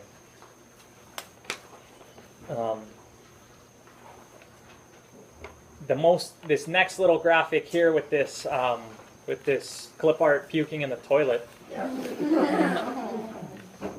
is to simulate what happens between being an adolescent, so a kid that's like 12 years old, going into a woman that's 20 years old, 20, 23, 24, when our bodies are fully mature to bear children. You could get pregnant at 12, 14, you know, when your cycle starts. It's extremely hard on your body. But when you're more into this stage over here, you're then ready. Your body's much more ready to have childbearing things. Same thing with a plant. The most important stage is this middle stage between it starts to put out flowers, which is showing that it's coming into adolescence, then going to its reproductive, bearing fruit. That middle stage, in our mind, it's like, you know, between 14 and 20, that age range right there. You're going to see a similar thing in your plant going through. A lot of things change in your body, right? I wasn't born with this beard. I know, it's some of you are like, no way, he was born with a beard. A lot of things change. What makes it change? All kinds of really complex hormones, which are usually super gnarly on your body. What happens to teenagers? Pimples, they're all moody, they sleep a lot. All kinds of interesting things. If we can ease that transition, do you think they're going to be better off? Sure. Same thing with our plants. The plant is largely going from growth, its early stage growing, collecting sunlight, turning it into carbohydrates in the plant. Then it starts to flower, and it has to change all of these complex carbohydrates into sugars to reproduce into its fruit and into its seed. That transition to go from carbohydrates to sugars is extremely taxing on a plant. And sometimes you'll see this great big lychee or mango or tree that's huge. No fruit. What the heck? It could not make this transition. It was there, it grew, it was creating tons of carbohydrates. Now it went to go convert sugars. That takes a lot out of it. It said, no, I can't do that. I'm not going to give you any fruit. And it just continues to stay big and doesn't make this transition. So what we can do is we can assist that process.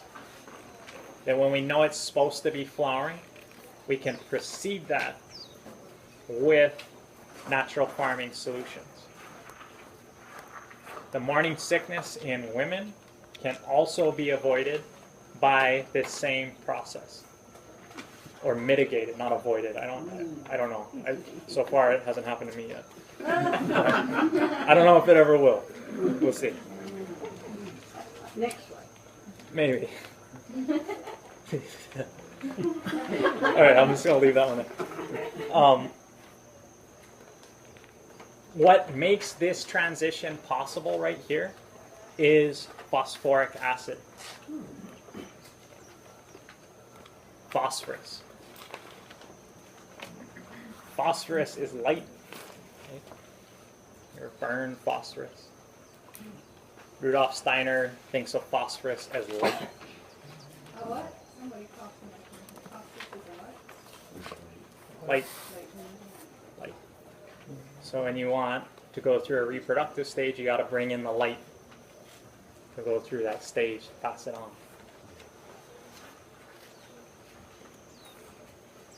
So what happens in general is you can start eating sour foods in this stage as a human. We can also, as natural farmers, apply the calcium phosphate that we just made. Because this has the phosphoric acid in it. It'll get converted into phosphoric acid when it's a phosphate. I'm not 100% up on my chemistry, don't know the exact difference, but you can look that up. Also, a lot of phosphoric acid is made from a fermented plant juice that is unripe. That's why it doesn't taste good when you eat unripe fruit, because it has a lot of phosphoric acid in it, because it's trying its best to preserve that fruit from being eaten early. So it has a lot of phosphoric acid in it, which is a preserving agent, and it prevents microbes from proliferating in it.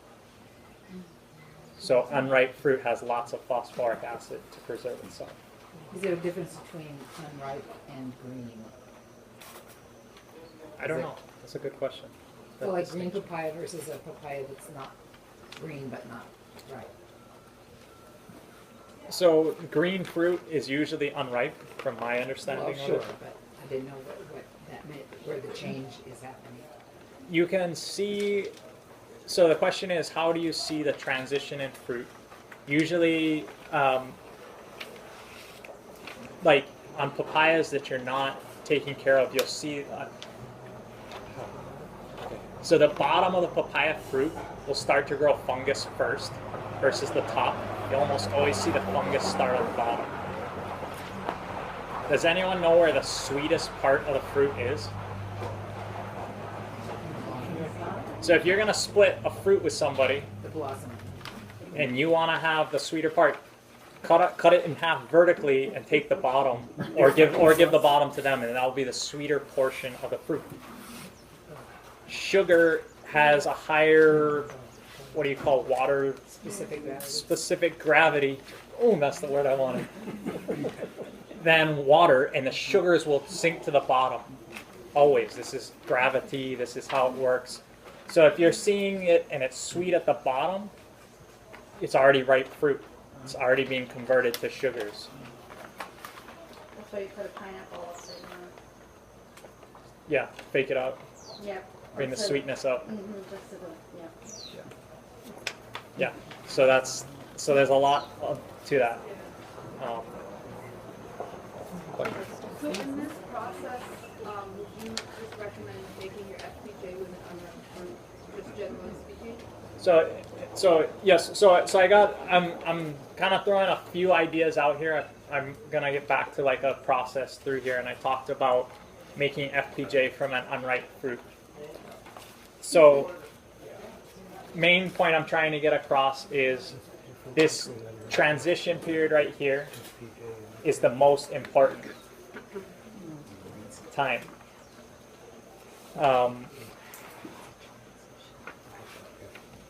If there is one time that you go out and apply your natural farming sprays to everything, it should be right before they flower. If there's more times, do it more often and look where your plant is. But if you're like, oh, you know, I can only do it once because I don't know, say you have 600 acres of mac nuts, you can only spray it once or twice a year. The most important time you could spray it is right before it's going into flower. So the shoots are up, coming up. So yeah, I'll get it. Okay. So the second most important time is after it's done fruiting and after you've harvested. That's the second most important time. So those are the most important times. How do you determine when these things are happening? So I'm gonna get up and talk about this kalo plant first, this big table here. And then we'll go through the fruit tree. The fruit tree will have a little bit more of the explanation of exactly when. Okay. So I got a seed soak solution, which this is my documentation for level 2 class that I'm using. So I didn't really even go through a seed soak. I may next class talk a little bit about it, but largely I omit that in this course. The next one is leaf and growth.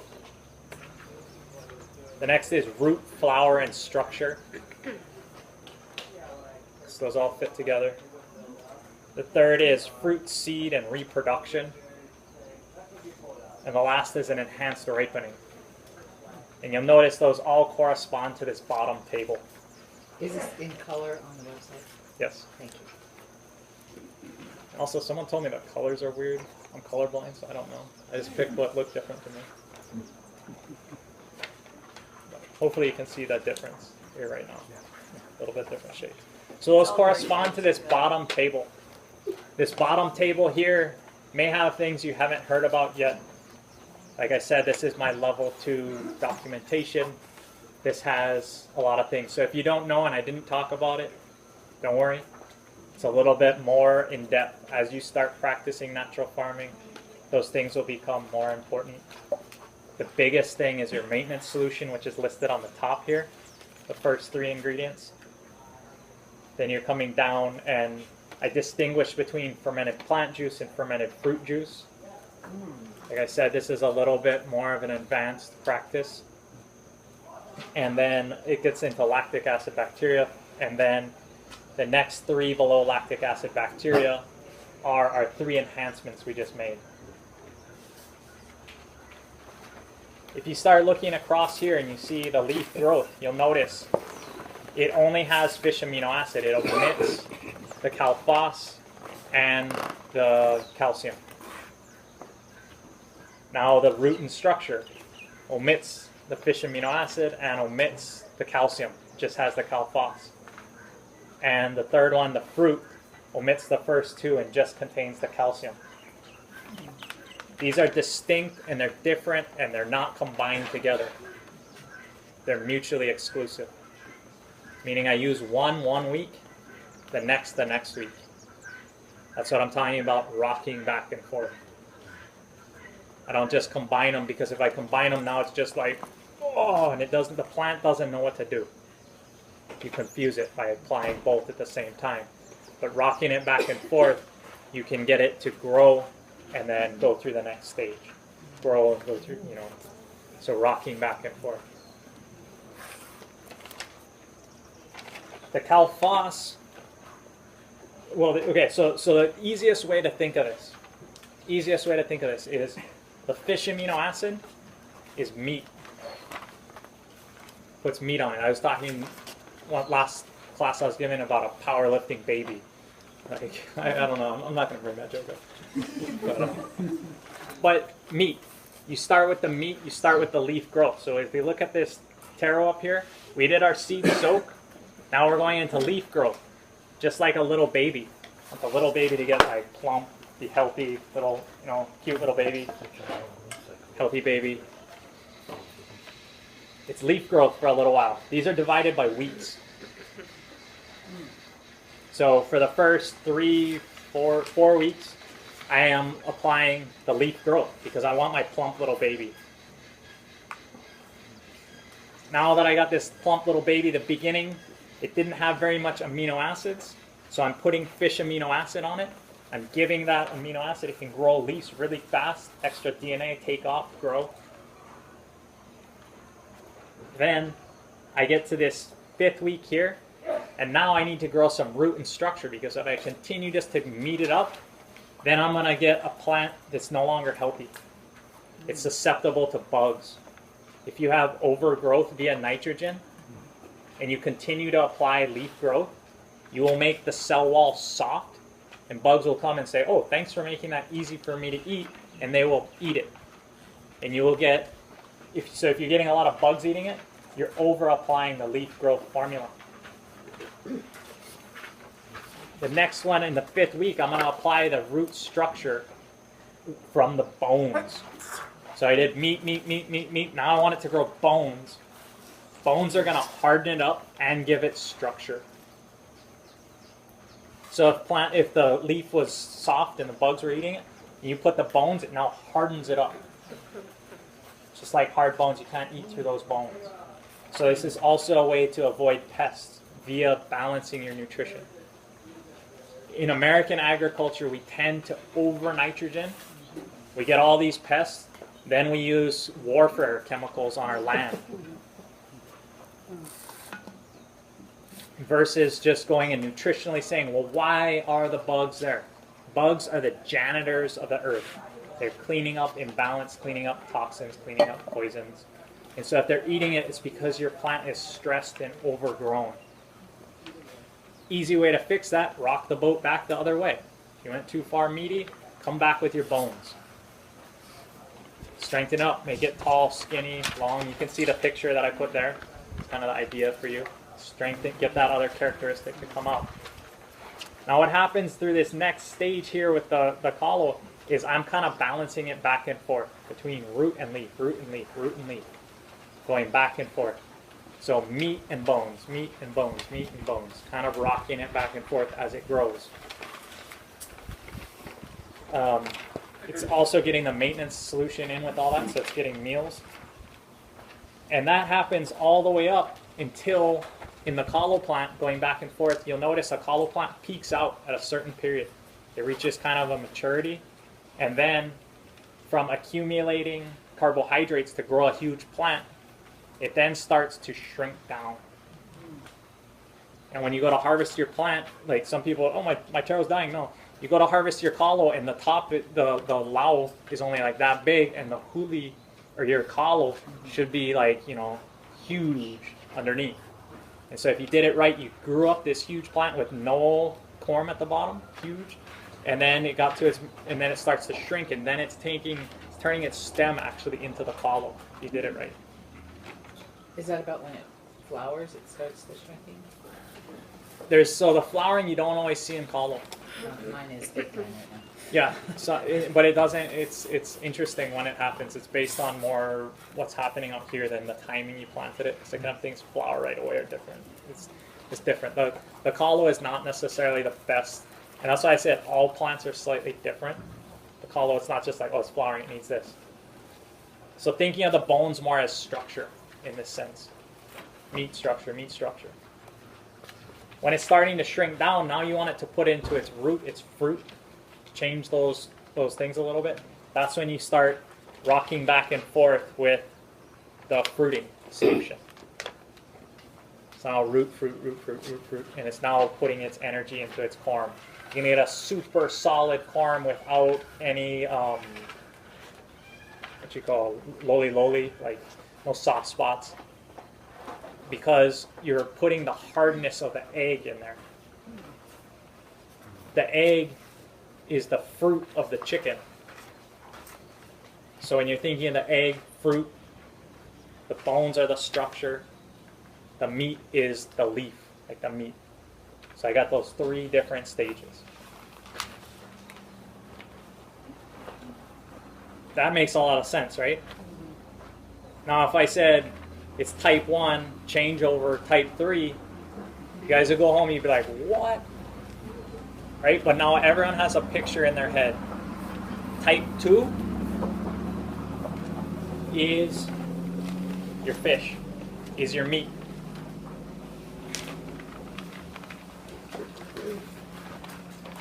Change over, so it's sort of, it's changing over. You saw my little diagram, it's changing over. That's the calphos, the bones.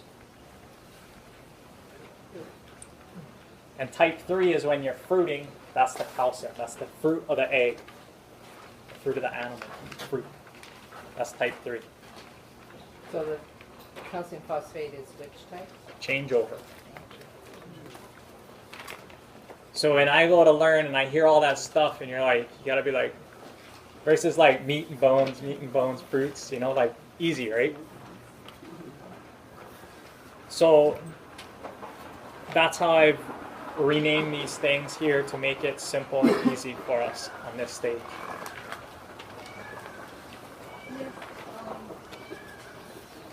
This is really helpful, but it's a lot of information. Do you have a video? Do you have videos on it?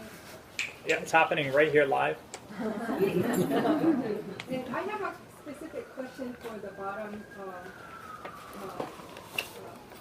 graph or the table under soil prep and seed soak section.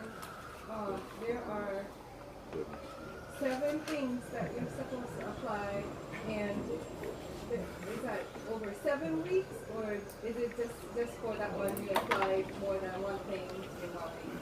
So that's a great question. Unfortunately, that's beyond the scope of what I'm teaching here today. If you want to learn more, I offer a level 2 course, and we go in depth into that. I'll actually be covering the soil prep next week. So how I do the soil prep, that's on here. You see there's a soil prep. I'll go in more into that next week. So this lettuce here, let's come back to these charts here. This lettuce here, really simple, right? Lettuce, quick growing, 4 to 6 weeks. We just want the leaf. We don't want it to flower. We don't want those things, We just want to eat it in the beginning when the leaves are nice and tender.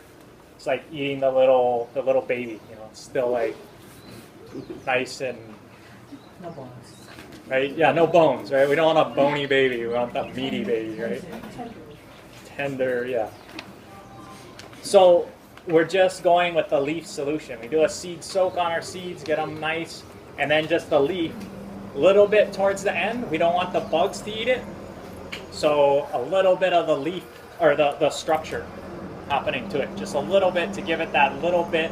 Helps it with its root structure, helps the whole thing hold up right towards the end. And then you're going with the leaf. So does that make sense how I'm using these things to kind of complement the growth that I want?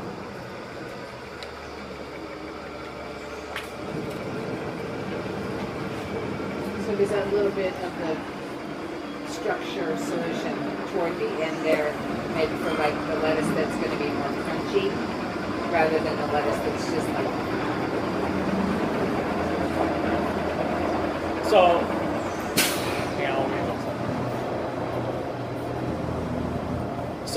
so that was a good question. Does that Does the bones help the lettuce be a little bit more crispy? Yeah. And it also helps you with shelf life. You want your lettuce to last a lot longer on the shelf?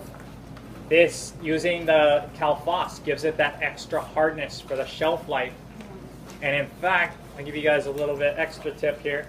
After you've harvested your lettuce, now you've harvested it, you can actually just spritz it with this stuff. Because it's Calphos, because it's water soluble, it'll go straight in. It'll still be absorbed by the plant, even though it's not even in a root system anymore. It goes straight into the plant. And now you've taken that hardening properties and that Calphos bit, you put it into your plant, and now you have a longer shelf life.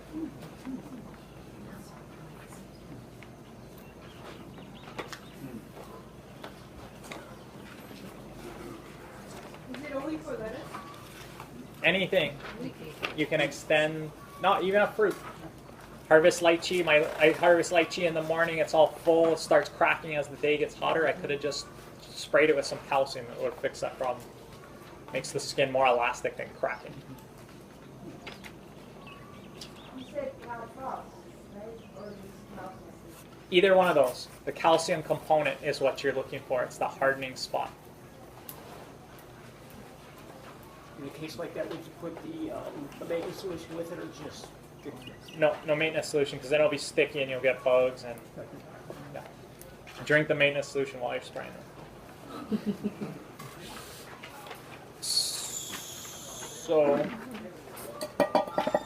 So this last little bit here, or this last one on here, is the usage pattern for something like fruit trees.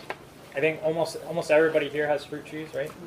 So this is the most valuable for us. If you start to recognize your fruit tree going through certain cycles, you can pre-seed it, like I was saying. You can start a week or two before.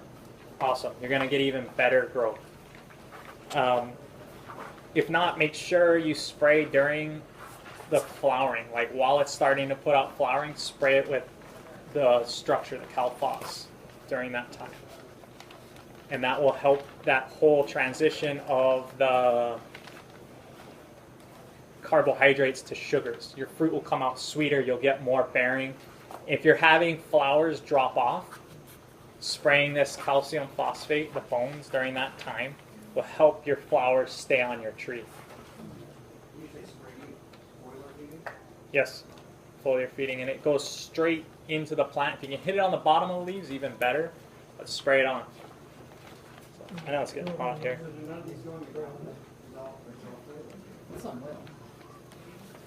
So the question is how to apply these. I do it a lot by foliar. You guys have seen me spraying the orchard here. I got a little power spray. That's how I do it. Some drips onto the ground. That's fine. You're gonna want to.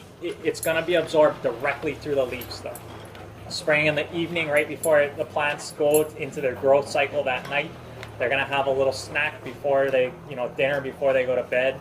They're gonna grow really well overnight. That's the best way to do it. First best way is when you can. Second best way is then. With aquaponics, would it be in the water or a foliar? So in aquaponics and hydroponics, this same scenario works. Dilute it to what you think you need. And in fact, I'd say go a little bit less, a little bit more diluted in the beginning until you really figure out the balances, because they're always in that solution. That you want it to be a little bit less, because it's like if you're always eating, it's like you gotta maybe eat a little less if you're always eating, right? But it would still be based on the 1 to 1,000 or 1 to 500. You would just dilute it a little more. Yeah. And when you spray, do you spray how often? Like twice a day, once a day? So the question is, how often do you spray? Spray when you can. The idea is to, if you're really growing the crop that you really care about, say you're growing. Yep. Good reaction. See, everyone I just stood here.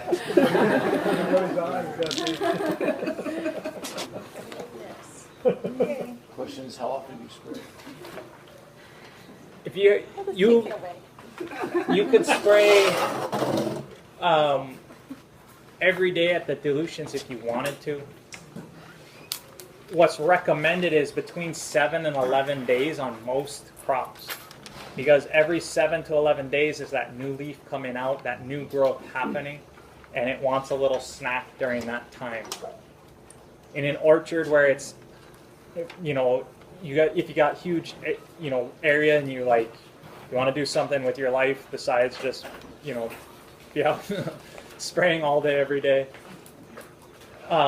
then the critical time is like once or twice a year, you know, before it's flowering, after it's flowering. It all depends on your situation. You know, the more you're feeding your plants, you notice some nutritional deficiency, spraying. You know, the maintenance solution, awesome. And then if you notice, okay, like what we're doing out there, we're doing the fruiting and also the flowering spray on the limes out here, because they're both in the fruiting and flowering stage. So we've been going back and forth, just like this guide says. They're doing both. So I'm kind of balancing back and forth between the two to encourage both of those behaviors. And just ease it on the plant. It's not like I'm forcing anything on it. It wants to do these things. When it has those nutritional requirements, it does it that way. Question? If you do spray every day, what effect is that going to have on your plants? Like, is it going to make like your leaves bigger, your fruit bigger? Or... Yeah. So if you spray every day, what happens? I have never ever in my life had time to spray every day. Like here I am, you know, like I wish I did. Although I probably wouldn't even if I could. So Gil came. He's a teacher in the Philippines. He told a story where he left his assistant in charge. He mistook what he said, and he thought he said spray every day. He said spray once a week. He thought it was every day. He did. Gil came back. The produce was so big he couldn't sell it. Taste awesome was great, but people are used to buying like a certain size thing. Like if you grow a gigantic something, they're gonna be like, it's too much for me. I want it that, you know, there's a reason we have the certain sizes of things we do. If you do spray every day, the flavor is gonna be unreal, because you're getting all those exact nutritional requirements. That's what your body's drawn to, the deliciousness of health. So question over here. Yeah, if you plant a grafted fruit tree, would you want to skip ahead and just start with the root leaf combo instead of doing like the 4 weeks of leaf? Yes. And so this here for the fruit tree, this is like really well extended out. This isn't like one representation. This is kind of a guideline of thinking of how I'm going to do things. And the weeks aren't exactly to scale here. The fruit tree is going to require a lot more of what you're observing into. But in the beginning, it starts with the leaf because you're getting those amino acids. So when I transplant something, in fact, a transplant, you're going to want to use the calphos, which is the root, because you're really interested in growing lots of roots really fast on a transplant. So not growing too much, because leaf's above the ground, right? You're going to make it top heavy, and it doesn't have good roots. That's why when you transplant things, they get attacked by bugs, because it's trying to grow roots. It doesn't care about its leaves. It's like, I'll give those up. I got to grow roots first. So actually, transplanting is slightly different here, and it starts with calphos for the roots coming in. And then this table going out, it's just kind of giving you a guide here of when you're seeing these things. And you'll notice I'm kind of, in the fruit tree, I'm doubling up. So when it really starts to show a certain sign, like it's starting to flower, I'm really doubling my structure spray, the root flower, spray, and then going a little bit of leaf. And it's pushing it more that way. And it's like rocking this boat back. You got to see what's happening and getting to the right spot. And then once it's fruiting, you're doing kind of a combo to really get your fruits there, but you're not forgetting about your tree. And this here is like ideal situation. There's only one person I know personally that follows this. His name's Pancho. Plays guitar for Neil Young. So many of you may have seen him. I don't know. you didn't know his name was Pancho, but he's a natural farmer. He lives at my grandpa's old house in Wailea Bay, Puako, basically. And he sprays, him and his girlfriend, they have 15-gallon little thing they tow behind them, and they go, and his girlfriend sprays the flowering spray, he sprays the other spray. They go out every Sunday and they spray. And that's what they do. They go, they like have fun, they go, they watch the sunset, like that's their jam. They do it every week. And Pancho, now his mango tree has fruit year round. Wow. It's, you know, it's Puako, it's nice, it's dry, it's not as wet as, but he has fruit year round. Like everything, the texture of his leaves, they look like fake plants. They're so like waxy and just gorgeous looking and so abundant. And he does it every week, and he's the only person I know that's ever like been like, yeah, I can do that. I mean, I don't know what he does when he travels with Neil, but somebody, maybe his girlfriend does it alone. I don't know exactly, but it was just unreal what he does. So, question. What does FFJ stand for? So FFJ is an advanced recipe, and it's just a fermented fruit juice, which I did not cover thoroughly here. So, and in fact, the SW should be SEAC. Sorry about that. Is it in the recipe book? This is something I generated here. Oh. All this is in the recipe book in varying forms of Pringlish.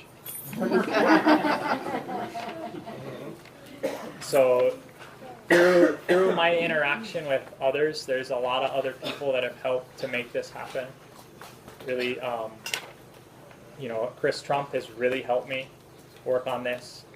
I've been working on this vocabulary and synthesizing this type of lesson. And like I say, when we go talk to Master Cho and we're doing advanced training, he's really teaching us like the finesse of this.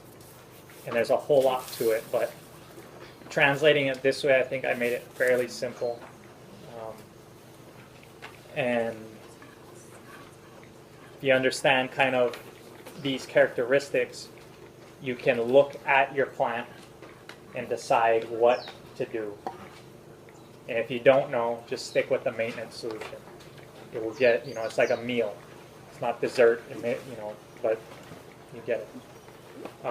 Any questions on this? Not from today, but I think it was last class. So on the floor, you were talking about the lactobacillus and taking shots of that pre-meal time. Yes. So I made some just out of rice water, like we suggested, and let it sit for 3 days. Before we consume it, like humans, are we supposed to shake it or just drink what's off the top? So the question is about rice wash water. You got your starch collection out. You then want to pour that into milk. 10 parts milk, 1 part starch water to then purify it. It then separates like I had, where I had the curds and the whey, and the whey at the bottom is what you want to be consuming. Can we make it with vegan milk or No, no? you got to use animal milk. Like nut milk is a joke. Yeah, nut milk's kind of gross kind of terminology anyway. Can it be dairy milk that's a little bit funky? Can the milk be a little bit older, like you're not sure if it's still good or not? No, you can't use bad milk. Fresh animal milk. Yeah. Question here. In a mixed garden, there are all plants in all different stages all the time. Let's say you were going to go out every 10 days or whatever, or you have a small farm or whatever. I'm trying to make sense of the application. So I would start with a maintenance solution. Yes. And if I don't know what to do, do that. Yes. And if I can't quite tell where we are, but I can see that papaya is going to be flowering soon. There's a little teeny thing that's going to be a flower. So then to that maintenance solution, when I've already done all of the regular maintenance, I could just add in that one thing for that stage, the plants that are in that stage. You could, yes. So like have 3 maintenance solutions sitting ready, and then you can like add a little calcium phosphate to one, or these different solutions depending on Because I'm not gonna like keep mixing it up. Yes. 5 times. So this is a question where you got a mixed garden. You got all kinds of different things happening. You would drive yourself crazy trying to do one thing on one thing. You just this system here is designed for like a 200-meter greenhouse where you're doing this thing and everything. You know, you're pumping out tomatoes or something. It's not designed for like a polyculture garden. I grow a polyculture garden. I got all kinds of things at all kinds of different stages. What do? I go and I alternate a lot between my leaf and my root, so the meat and the bones. And I alternate between those two. And I'm not giving each plant specifically, you know, what it needs, but that way when I'm out, and I roughly do spray once a week. Lately I haven't, like the past 2 weeks I've missed. But usually I'm spraying once a week, and I just know, okay, leaf, next week I'll spray bones. Meat, bones, and I just hit everything. When it comes to your fruit trees and your trees, you want to be slightly more discriminating towards them, because that's something that you're putting. But where I just, you know, I got taro and lemongrass and just sweet potato, I got everything growing together, just hit it all with one leaf spray today. Next week, come back, hit it with the Cal-Phos in my maintenance solution. And so that's largely how I'm operating. I don't typically use the eggs, the calcium, specifically on my gardens. I just don't. Even though it says here, you know, you understand what it's for, I just don't, because I don't have things in that stage. Fruit trees, however, I do. So our lychee tree, we see it starting to flower. I make a specific batch for that. I go through and I spray it. I see, okay, now it's stuff. Fruits are starting to come ripe. We got huge, sweet fruits this year. My mom and I really got on it. We sprayed a whole bunch. Our pineapples are unbelievable. They're the sweetest I ever had this year, and my mom's really been helping me, because it's like, she's like, we gotta go spray it. I'm like, okay, like, and because in my life I always tend to prioritize other things, but she has such loving care, and she really is like, she takes care of the farm like her baby, whereas, you know, I don't, it's who I am, so I do a lot. It's one ball that I juggle. My mom just like, it's like an egg that she nurtures, you know? And so when you get to that level and you do those things, now we get to see those benefits. I mean, it's just unreal, the pineapples. I've never tasted them so sweet in my life. We sprayed 5 times this year. So we didn't, once they were starting to flower, you did the flowering spray 2-3 times, and then we sprayed the calcium as they're coming ripe, and it's just, they're unreal. But I got a monocrop of them, you know, like huge thing. I'm not just like mixing small batches, or they're not dispersed in my garden. I got like a line of pineapples. Quick question. So I understand that a lot of it would be an observation, but we live in a climate where our rains are afternoons and evenings, and recommended timing is evening spring. Yep. So we're working with water-soluble solutions. Yep. Would there be recommendations as to drier climates versus wetter climates in amounts and timing, especially for us with that rain? And how does that affect what we sprayed prior to that? Okay, so the question is, if you're dealing with drier climates, wetter climates, or rain, how do you deal with that? Because the stuff is so absorbable, it goes right in. So even if I'm spraying during the rain, that's okay. It'll go down to the roots will still take it up. It's so available that the biology is going to eat it up, and it's going to be benefit. It's best if it's not raining and you're spraying it on the bottom side of your leaves, but there's no problem with that. And since we are in a little wetter climate here, I tend to use the Cal-Phos a little bit more, because fresh rain coming down actually over nitrogens things. It pulls it out of the air and it over nitrogens. So we're notoriously deficient anywhere you are on the Big Island in calcium and phosphorus. Go anywhere and you're deficient in those two things. So I tend to use it a little bit more. And if you look at my recommendation, this one's modified for Hawaii. It says Cal WCP, and it says 1 to 800. Master Cho recommends this at 1 to 1,000. Any other literature you go with, it's going to recommend it at 1 to 1,000. I do it a little bit stronger because we're so deficient and it rains so often. Now, if you're seeing your plants and they're getting all strung out and they're all spindly and stuff, back off of it. You know, go with more, either dilute it a little bit more. But that's my recommendation. That's my adaptation for Hawaii, is to actually do 1 to 800 on it. Can you speak up? This is the first time we've been introduced to the information, and we want to have more so on this classes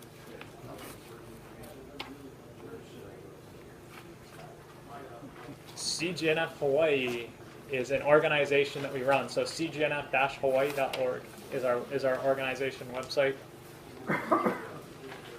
CGNF-Hawaii. Yes, correct. Are you gonna go over type 1, 2, 3 and some other information later, or is this it for this series?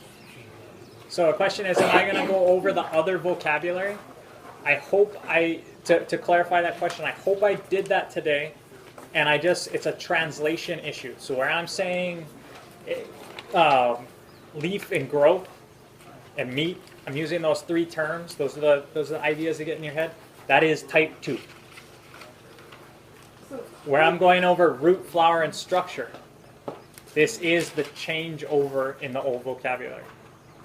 Where I'm going over the eggs and the fruit, this is type 3 in the old vocabulary. So I did go over those 3 things. That's just a translation issue. It's a one-to-one mapping. It should be very simple to follow through. So FPJ is type 2 and CalFOS is type 3, right? No? No. Oh, I'll hold my question. No, so clarification, all 3 solutions, all 3 of them have the maintenance solution. The difference between them is your different solutions that we went over today. And those have different characteristics based on that simple analogy. I mean, I think it makes a lot of sense, right? You see this meat, and then you see the bones, and you see the eggs. So it's like, and you can see those things in your plant. The more you get astute into it, the more you see. When you're working something with papaya that's in all of them at the same time, or my lemon tree that's in all of them at the same time, pulse it. Pulse it. Go through, spray this one, spray that one, spray this one, spray that one. Go through, and you'll see the difference in the change from that. Question? Does banana flour, to make that into an FPJ, does that have phosphoric acid? No. Okay. And so don't. The FPJ differences is like way more advanced than I wanted to cover here. I just want to give you that idea. So don't think of them as that. It's just a meal. Don't think of whether it's a dessert or a poo-poo or main course. It's just a meal. Think of it that way because it's simple for level 1. Just think, oh, simple. It's a meal. And the other things are now, your garnishes. Question here? Master Cho,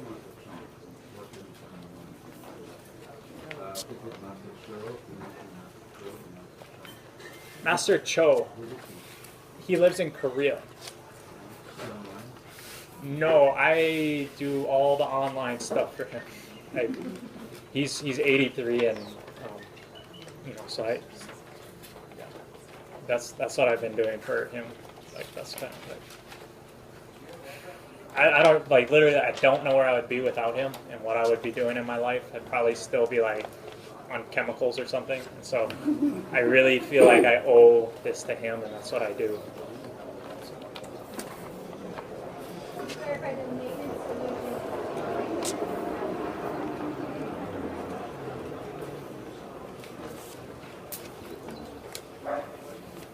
So yeah.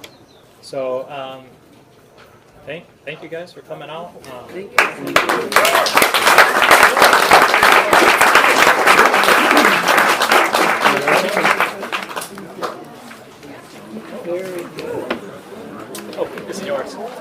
trade you. Very good. Yeah. Thank you. Thank you.